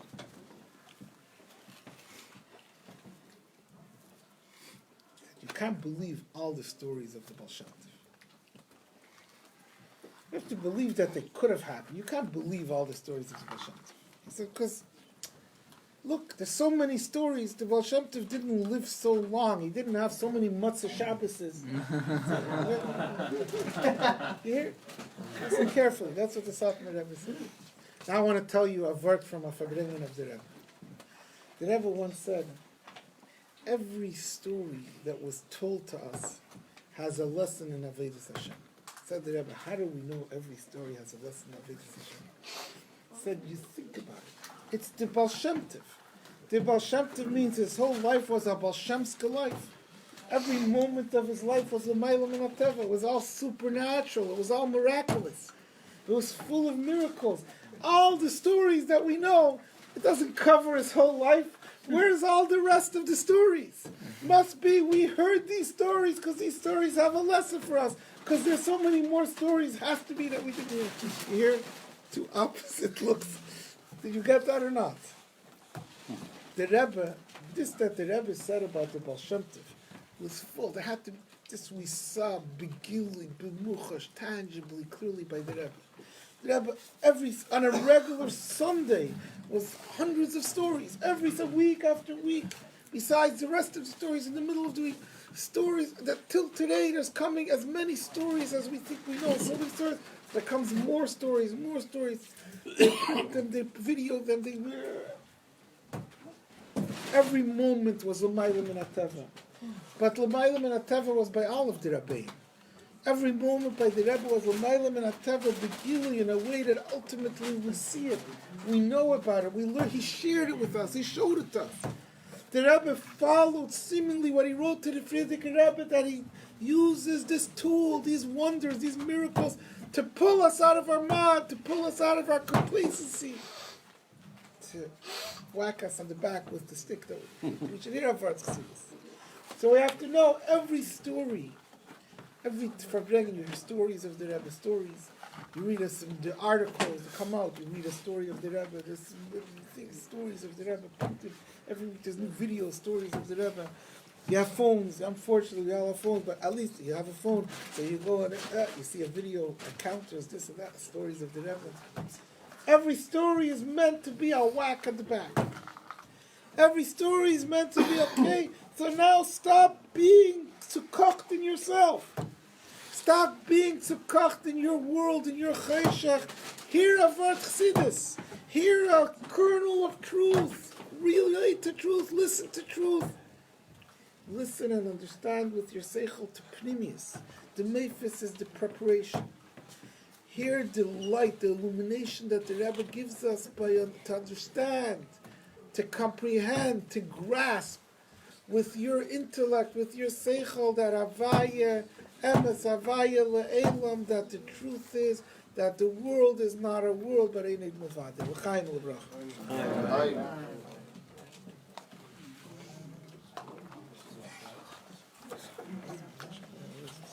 Does this chocolate still make it a 3? Cinnamon? This? I don't know. Oh, you want to say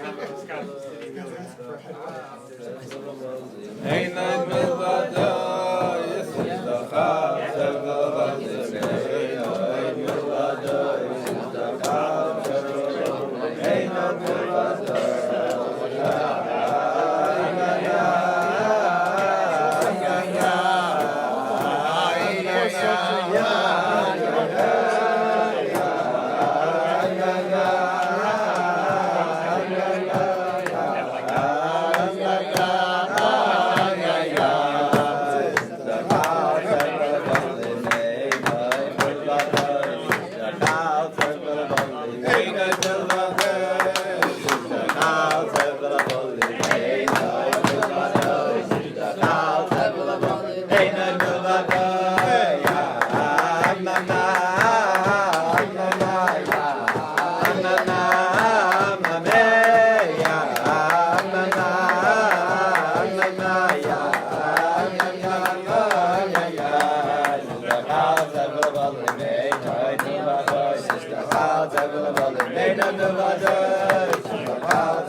Chaim Lebracha.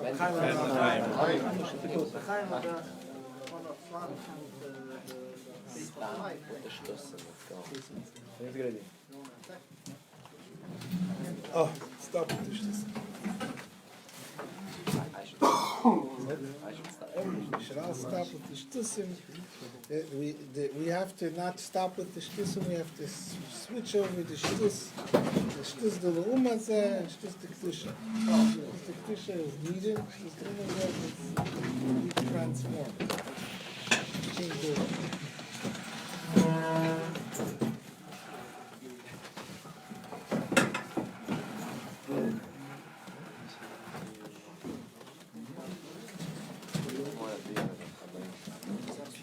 How do we get there?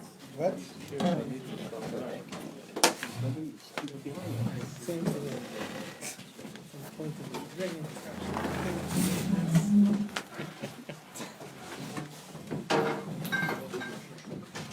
Sadna the Arba Chad. Watch the Farbrengen screen.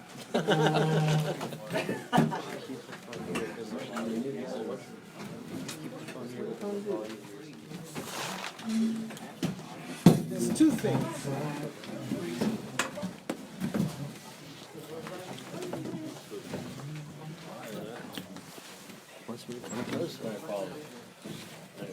It's HD.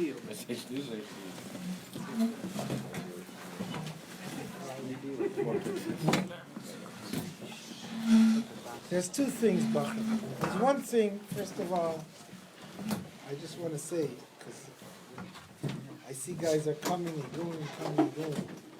Because then, as we go, whoever is going has to bench. Just, whoever wants to koch sich in this house, bench. So someone who's leaving has to bench. By us, by our Farbrengen, at these times we bench and then we Farbrengen, because I have the same problem with Bachurim. They leave, they're not gonna bench. Right? Whatever. Just, the second thing is, so what do we do about this? How do we cross this bridge from our shtusim, like you said, from our shtus dilumazeh? What's shtus dilumazeh? And we're caught up in a world where our reality is a lamhazeh, where our reality is the darkness. The Rebbe is here to change that. The Rebbe is giving us everything, and we're still caught up. How do we get out of it? So I told you there was this chassid in that city, in the Ari Asada. How did he get? He went with the Rebbe. He made Kiddush. It's a technical, superficial even, chitzonistic example, but because he didn't want to be separated. He made Kiddush, he wanted to be with the Rebbe's Farbrengen. Everyone can find means, take out of Rosh Chodesh Kislev to go with the Rebbe. And I want to give you a few examples. A lot of ways in which the Rebbe illuminated our generation with a Shiva Sayam, with a light that never existed before. And we have to be able to tap in somewhat to each one of them. I don't know the order, but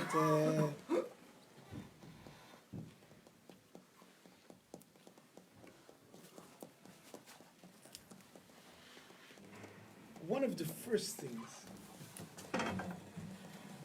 what does a chassid have? To tune into the Rebbe's Torah. What do we have? What is the vehicle that the Rebbe communicated that to us? It's the Likutei Sichos. We have 39 volumes of Likutei Sichos, right? Give or take, I don't know. 39 volumes of Likutei Sichos. Every week is Sicha after Sicha that are revolutionary, that change our way of thinking in Torah, in the world, in Yiddishkeit, in the Shema, that transport us to a different world.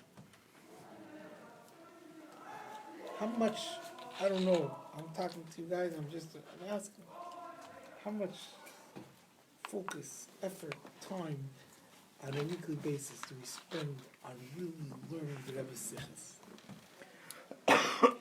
learning, taking a few sichas and learning them and understanding them and grasping them and being a part of this revolution.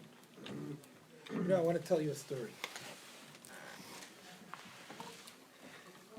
There was a Yid, his name was Gershom Ber Jacobson. Gershom Ber Jacobson was the editor-in-chief of the Allgemeine Journal. And he was a Yid who had amazingly close kiruvim from the Rebbe. The Rebbe did missions through him, shlichus, tremendous kiruvim he had from the Rebbe. He had an open door by the Rebbe almost. Today, who's Gershom Ber Jacobson? Yossi Jacobson's father. But once upon a time, Yossi Jacobson was Gershom Ber Jacobson's son. Whatever, but so Gershom Jacobson, doctor, he once told the Rebbe that everything he did, he consulted, he told the Rebbe he's taking a trip to Eretz Yisrael. So the Rebbe said, he said he's going for 2 weeks to Eretz Yisrael. So the Rebbe said, you're going to Eretz Yisrael. Try to be 1 week in Yerushalayim, 1 week in Bnei Brak, and 1 week in Kfar Chabad. One Shabbos in Yerushalayim, 1 Shabbos in Bnei Brak, 1 Shabbos in Kfar Chabad. But it's still more than 2 weeks. 2 weeks never have 3 Shabbos, unless it's like with pi, but 2 times they divide. But normally, whatever, it's a very complicated equation. So he's changed his ticket, and he's going to do the shlichus of the Rebbe. So he went the first Shabbos to Yerushalayim. In Yerushalayim, he saw Yerushalayim Yidden was the Shrine Lach. Yerushalayim, and they got up in the morning and they davened. And after the davening, they ate the challah, the meal. And after the meal, it's still early in the day because they went for a walk with their.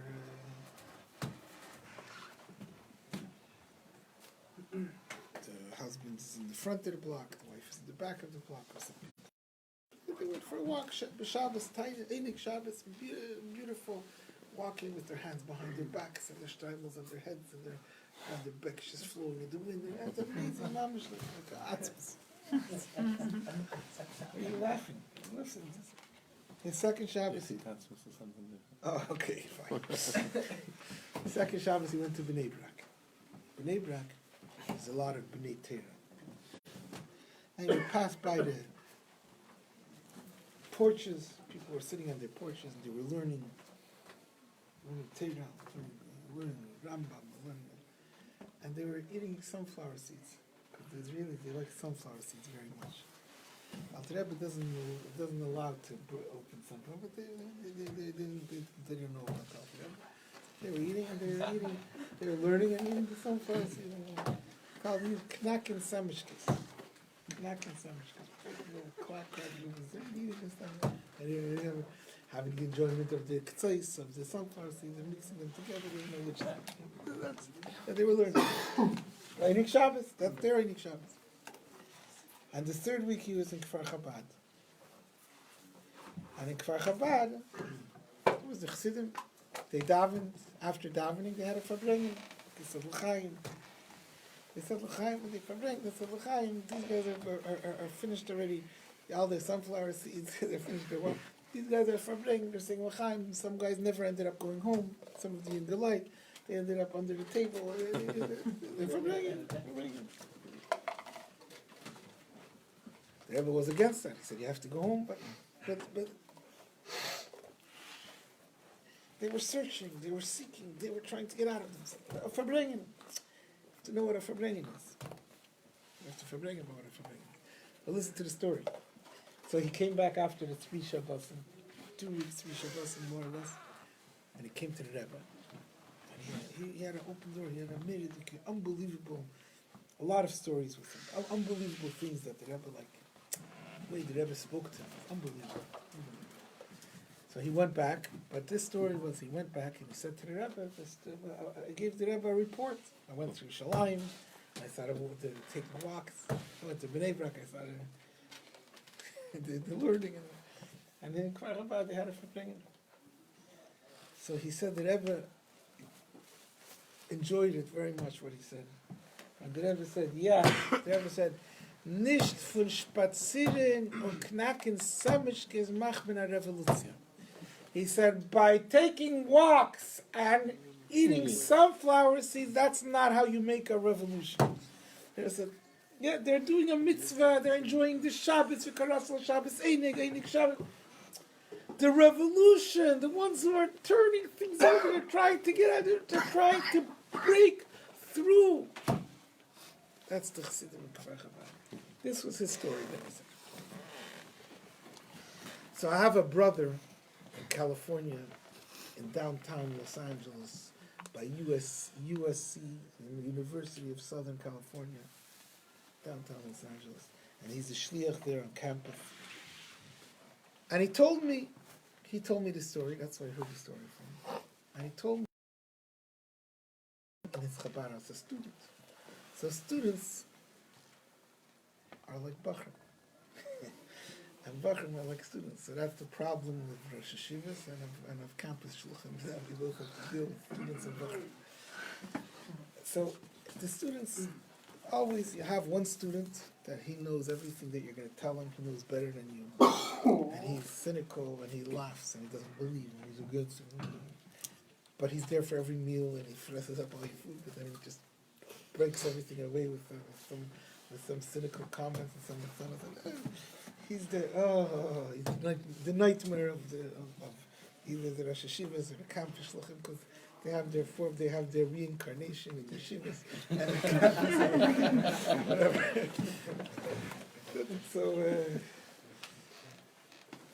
So he said he had a guy like that. And the guy, like, you couldn't make any headway with him. Everything was, One Friday night, he has a meal and everyone's there. And this guy's there also for the meal. And he says this story.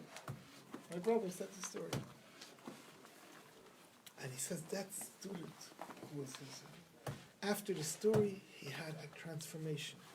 He became his biggest supporter. He went to him afterwards. He went to my brother. He said, this story changed my life.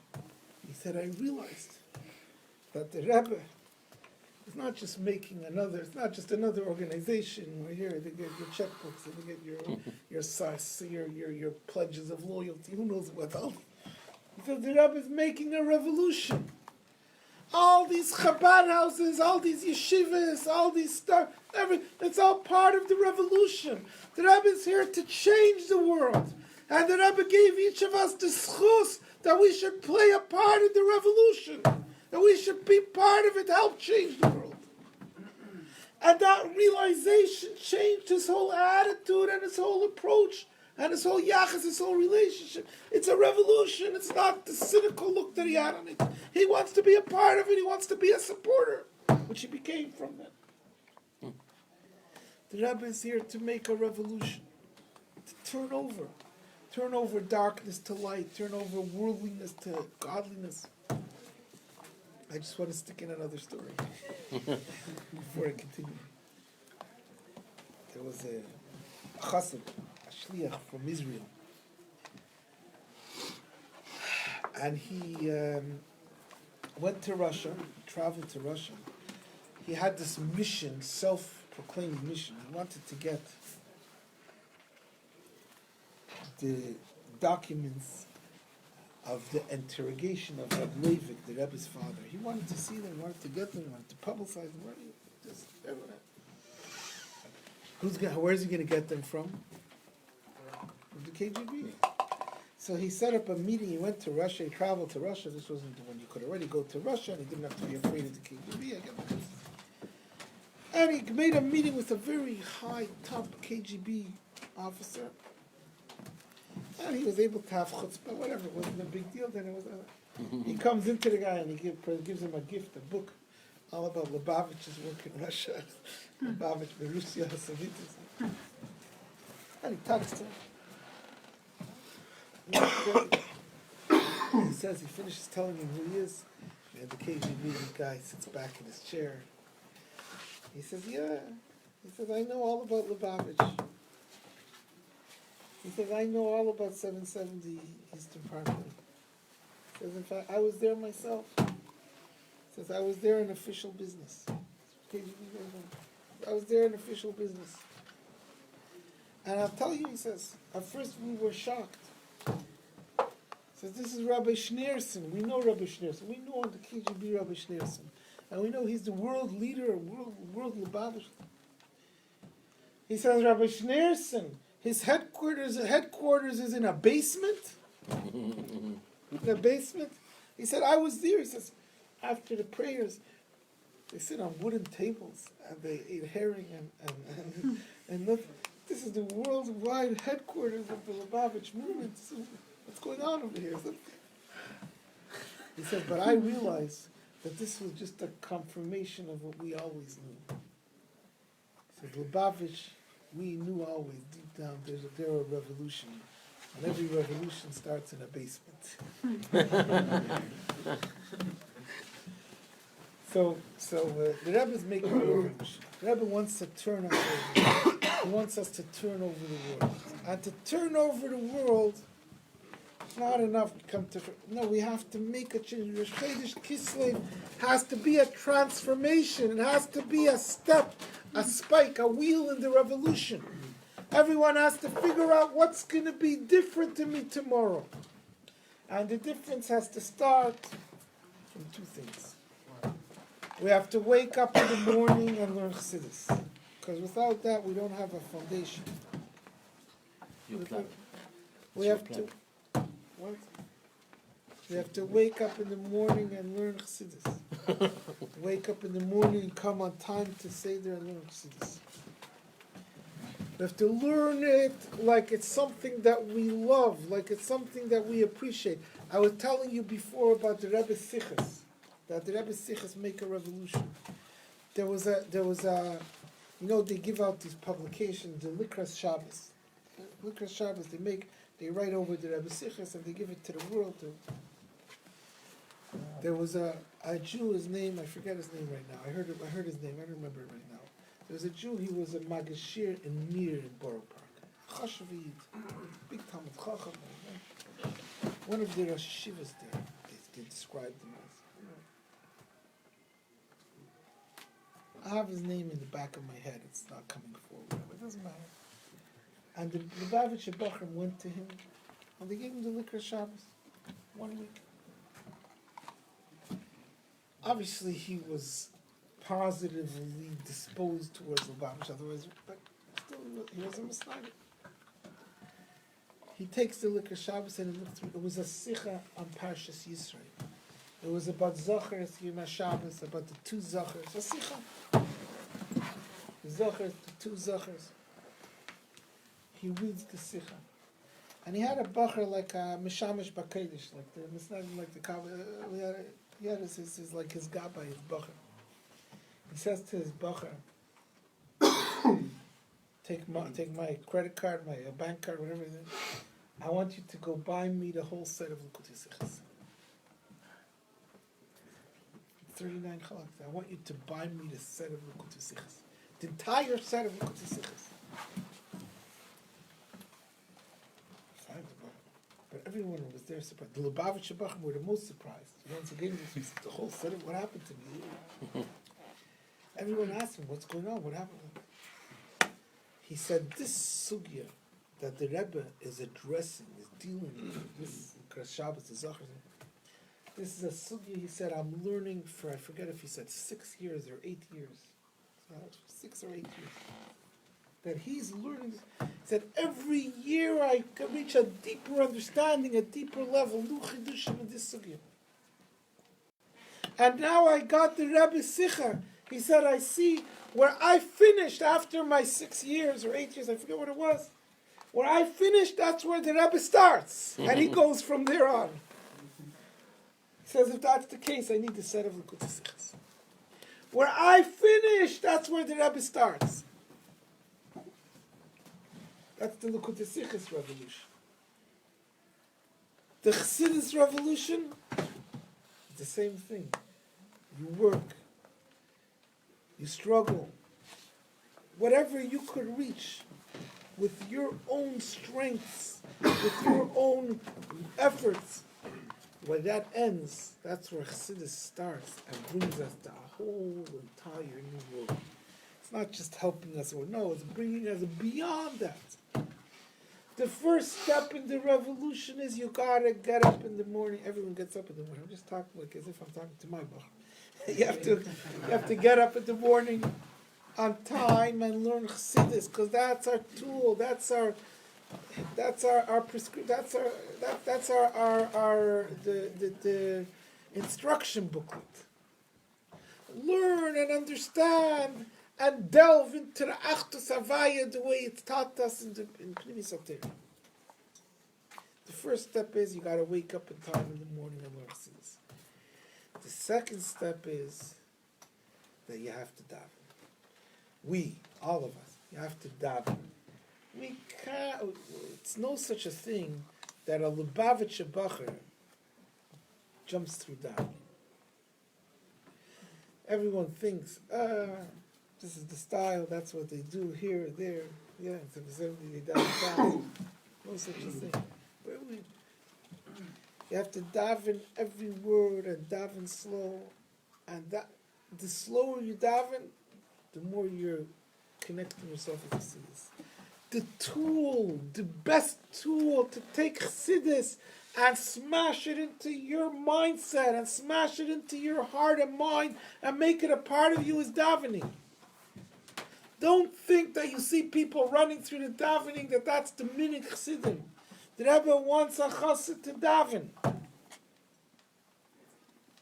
There's a story, I made it to Kemais, I said it over many times, but not to you guys ever. It's a famous story now. Everyone knows the story because it came public, but it was only publicized in the last few years. I made it in Eretz Yisrael, in the yeshiva. There was an argument between the members of the Anhala of the yeshiva, Kfar Chabad. Once upon a time, people used to think that our generation is not about Avodas HaTfilah. There used to be such a concept, there used to be such a mindset. And the Rebbe negated that fully, especially in the famous Farbrengen Shabbos. So there became a new argument. They said, of course, our generation requires, demands, expects Avodas HaTfilah to work on davening. But they said, it's not for Bacher. Because a Bacher, in our generation, the Rebbe taught, it's Malchus, Kabbalah Seil.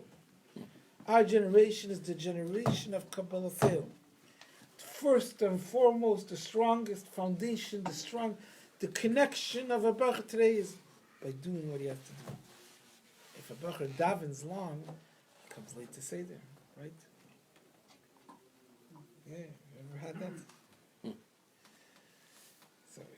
So therefore, some of the members of the house, you can't demand from Bacher today to daven long because they're going to miss the main thing of today. And other guy said, "What do you mean? It's a basic part of Chassidus is daven long. You can never leave that out. And both arguments are very well based. They're strong arguments. Who could answer such a question? A Rebbe could answer such a question. Once a chassid went to Reb Hillel Parisha. I'm going to finish the story in a minute. But once a chassid went to Reb Hillel Parisha. Reb Hillel, the big chassid, Reb Hillel. He went to Reb Hillel, and he told him he has a problem. His problem is when he learns Chassidus before he davens, so he gets very inspired. He feels, But then when he davens, it's gewept. It died down. So Chassidus is for the daven. Yeah. So what should he do? So Reb Hillel said, this is a question for a Rebbe. For such questions, that's why we have a Rebbe. I'm a chassid. Cool, the half a Rebbe. He said, this is a question for a Rebbe. So the chassid said to him, the Rebbe then was the Mittler Rebbe. He said, I can't go to the Mittler Rebbe, I can't go to Lubavitch, it's a whole big trip. It's not doable, not viable. So therefore I'm asking you, I need you to answer me again. So Rabbi Hillel said to him, So that means if you don't have a lulav, Mr. Memon Abezin, if you don't have a lulav, you take a broom, you can't go to the Rebbe. So it's a question for the Rebbe. But the chassid didn't give up. Then Reb Hillel answered him. He said, "Was art there as du davenst fahren davening? What do you care that you're davening before you daven? You're getting inspired by this. That's what davening is, connecting with the Eibishter. You're connecting with the Eibishter before by Chassidus, not by that. But I'll bring out to you, there's certain questions that they go to a Rebbe. They have to go to a Rebbe. So this question, the argument between the Hanholas, they have to go to a Rebbe. So one of the Rosh Hashivas, Rabbi Gruzman, Mulki Gruzman, he went to New York and he said he's going to bring the question to the Rebbe. Went into the Rebbe and said this. He tells the Rebbe there's an argument. Yeah, down there, the whole argument. So the question seemingly is, do we say Avedis HaTfilah takes precedence, or say that Yeshiva takes precedence? I don't know what the Rebbe answered. I'll tell you what the Rebbe answered. I don't know how it answered the question. So the Rebbe said to him like this, very strange answer, but it's not a strange Rebbe. But the Rebbe told him like this. The Rebbe said, Monday and Thursday, no, I'm sorry. It was like this. Shabbos,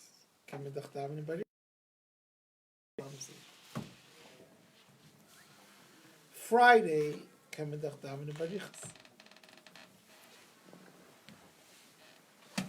Monday and Thursday,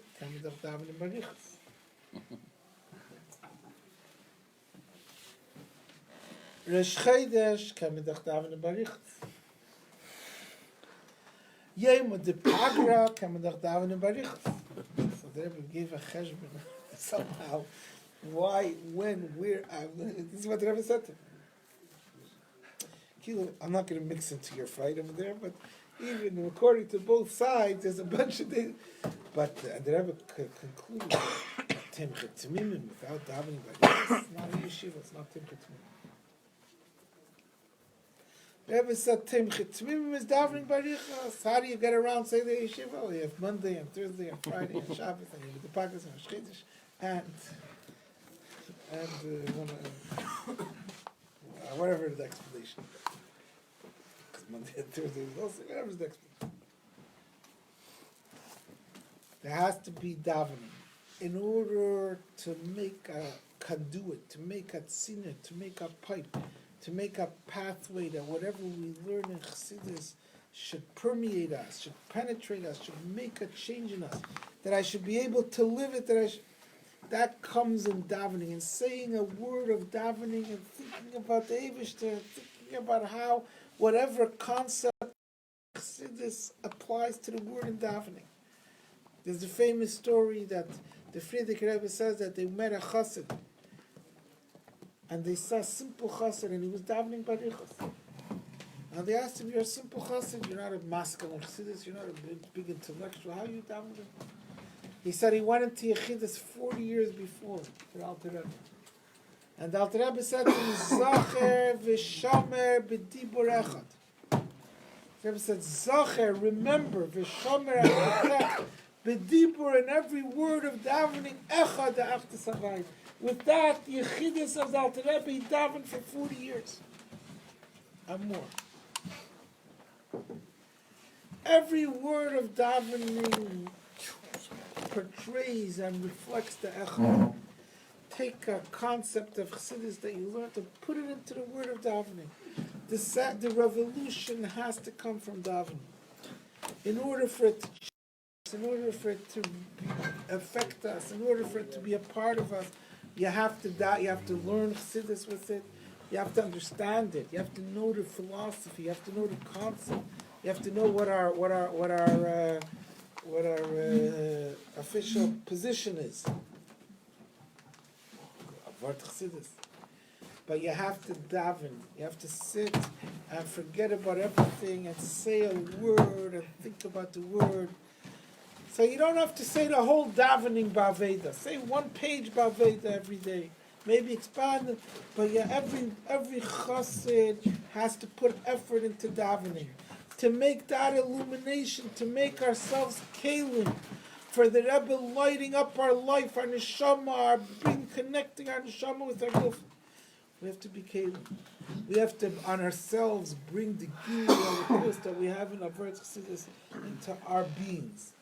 That happens with davening with Avert Chassidus, davening with Aveda, davening with effort, with working. Don't run anywhere. It's not Chassidus to run by davening. It's Chassidus to go slow, to stop and focus and think and spend time and spend neshama and spend effort and spend pnimius and connect with the Eibishter. Ateifa kliches. L'chaim u'bracha.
Bachurim, I see guys are coming and going.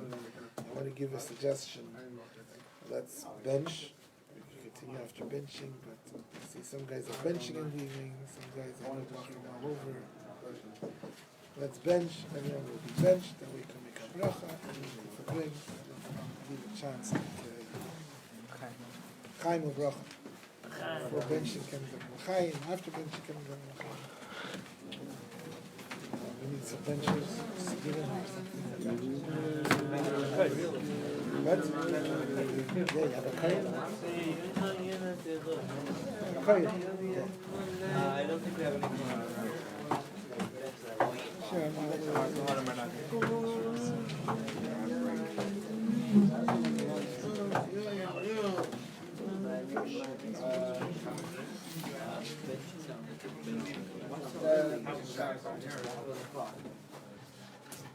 Farbrengen will continue.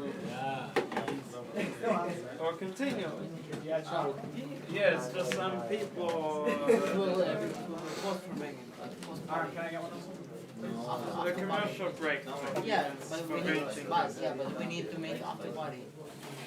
You like spicy? Some people are gonna. The problem is some people are gonna bench without a Zoom.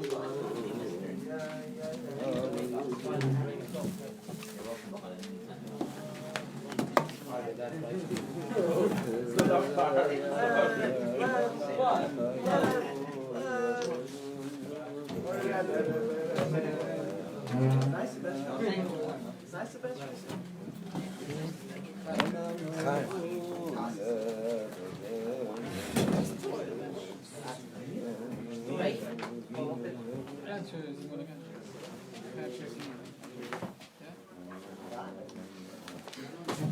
Wagner.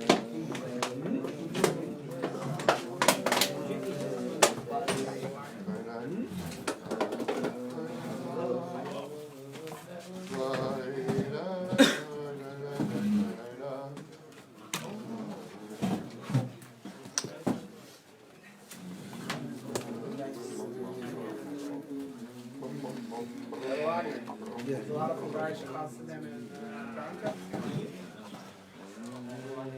Yeah? Too many.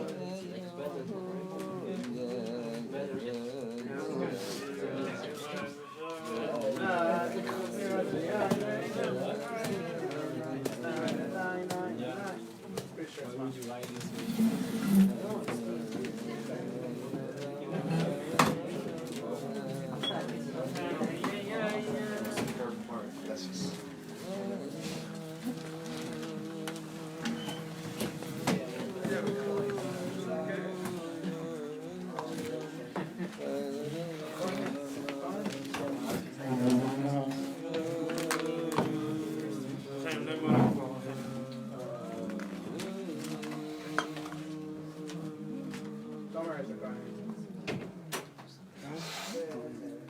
This was last night.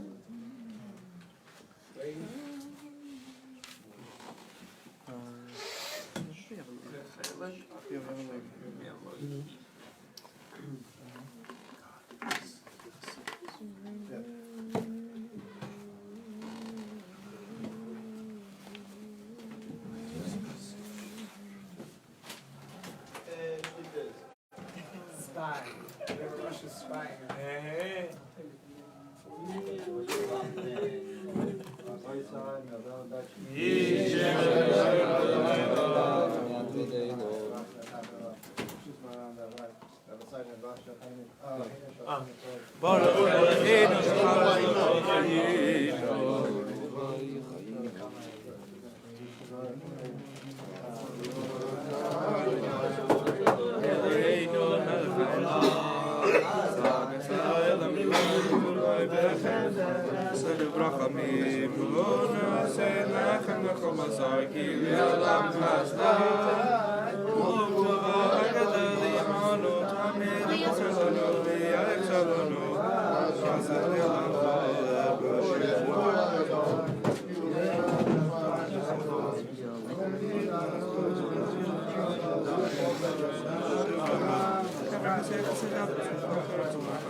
Do you use this to wash? Yeah, but Like straight out the cup? Huh? that's fine. I didn't pour it into it or anything. And I didn't put the cup with my finger. Oh, like you poured it into a different cup and Right. then used that This was cup. the cup I poured it in. Oh, okay. I used that to pour it in. Right, right. Yeah, it would have been silly. That's a lot. Yeah. That's why I You're on figured live. Can you see me? I can change it. There, now they see 3 open cheeks at your shoulder. Oh, now I see it. Wow. Watch. Who's your arm? There's 7 people watching. Really? 7 people? 7 whole people are bothering watching? Baruch atah Adonai, Shachor Yidenu Baruch. Дай помидоры, пожалуйста. Спасибо. Ой, спасибо.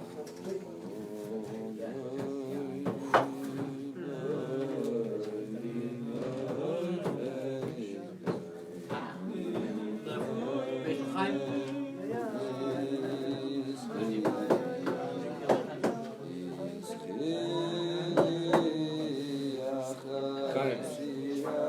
Ай, русский лохайм. Ай, громко. Лохайм, лохайм. Будь здоров! Будь здоров. Русский лохайм.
I think it's lined up up here.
What's there to see, right?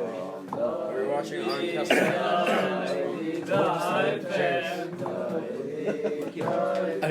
can turn around if you want. I'm not, I won't object. You're wait on Moshe. He's sitting there. It might be interesting to watch the live stream.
I thought you were freelancing also. And I think it was getting too much for you.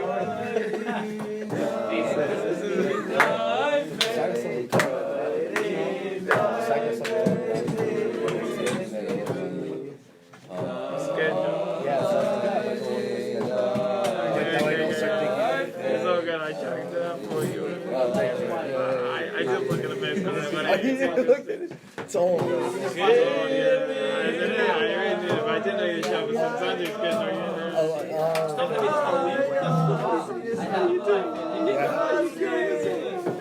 Every day, man. Wake up, go to bed, same time, every day. I'm scared for you. I'm good. I'm good for now. You're good for now. So fast.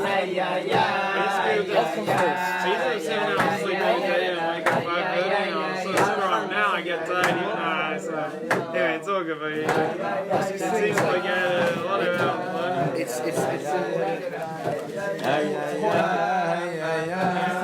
sleep isn't about time.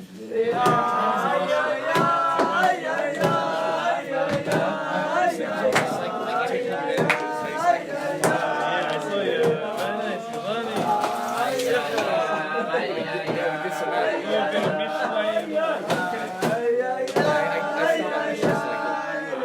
went for the home today. I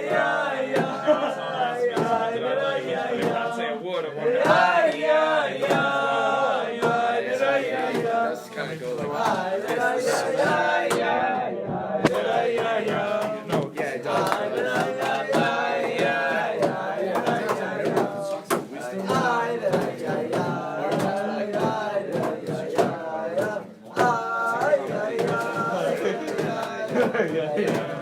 like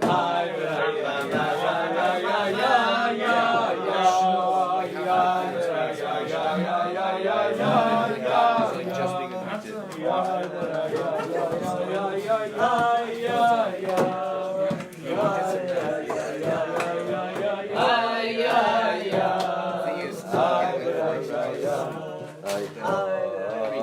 being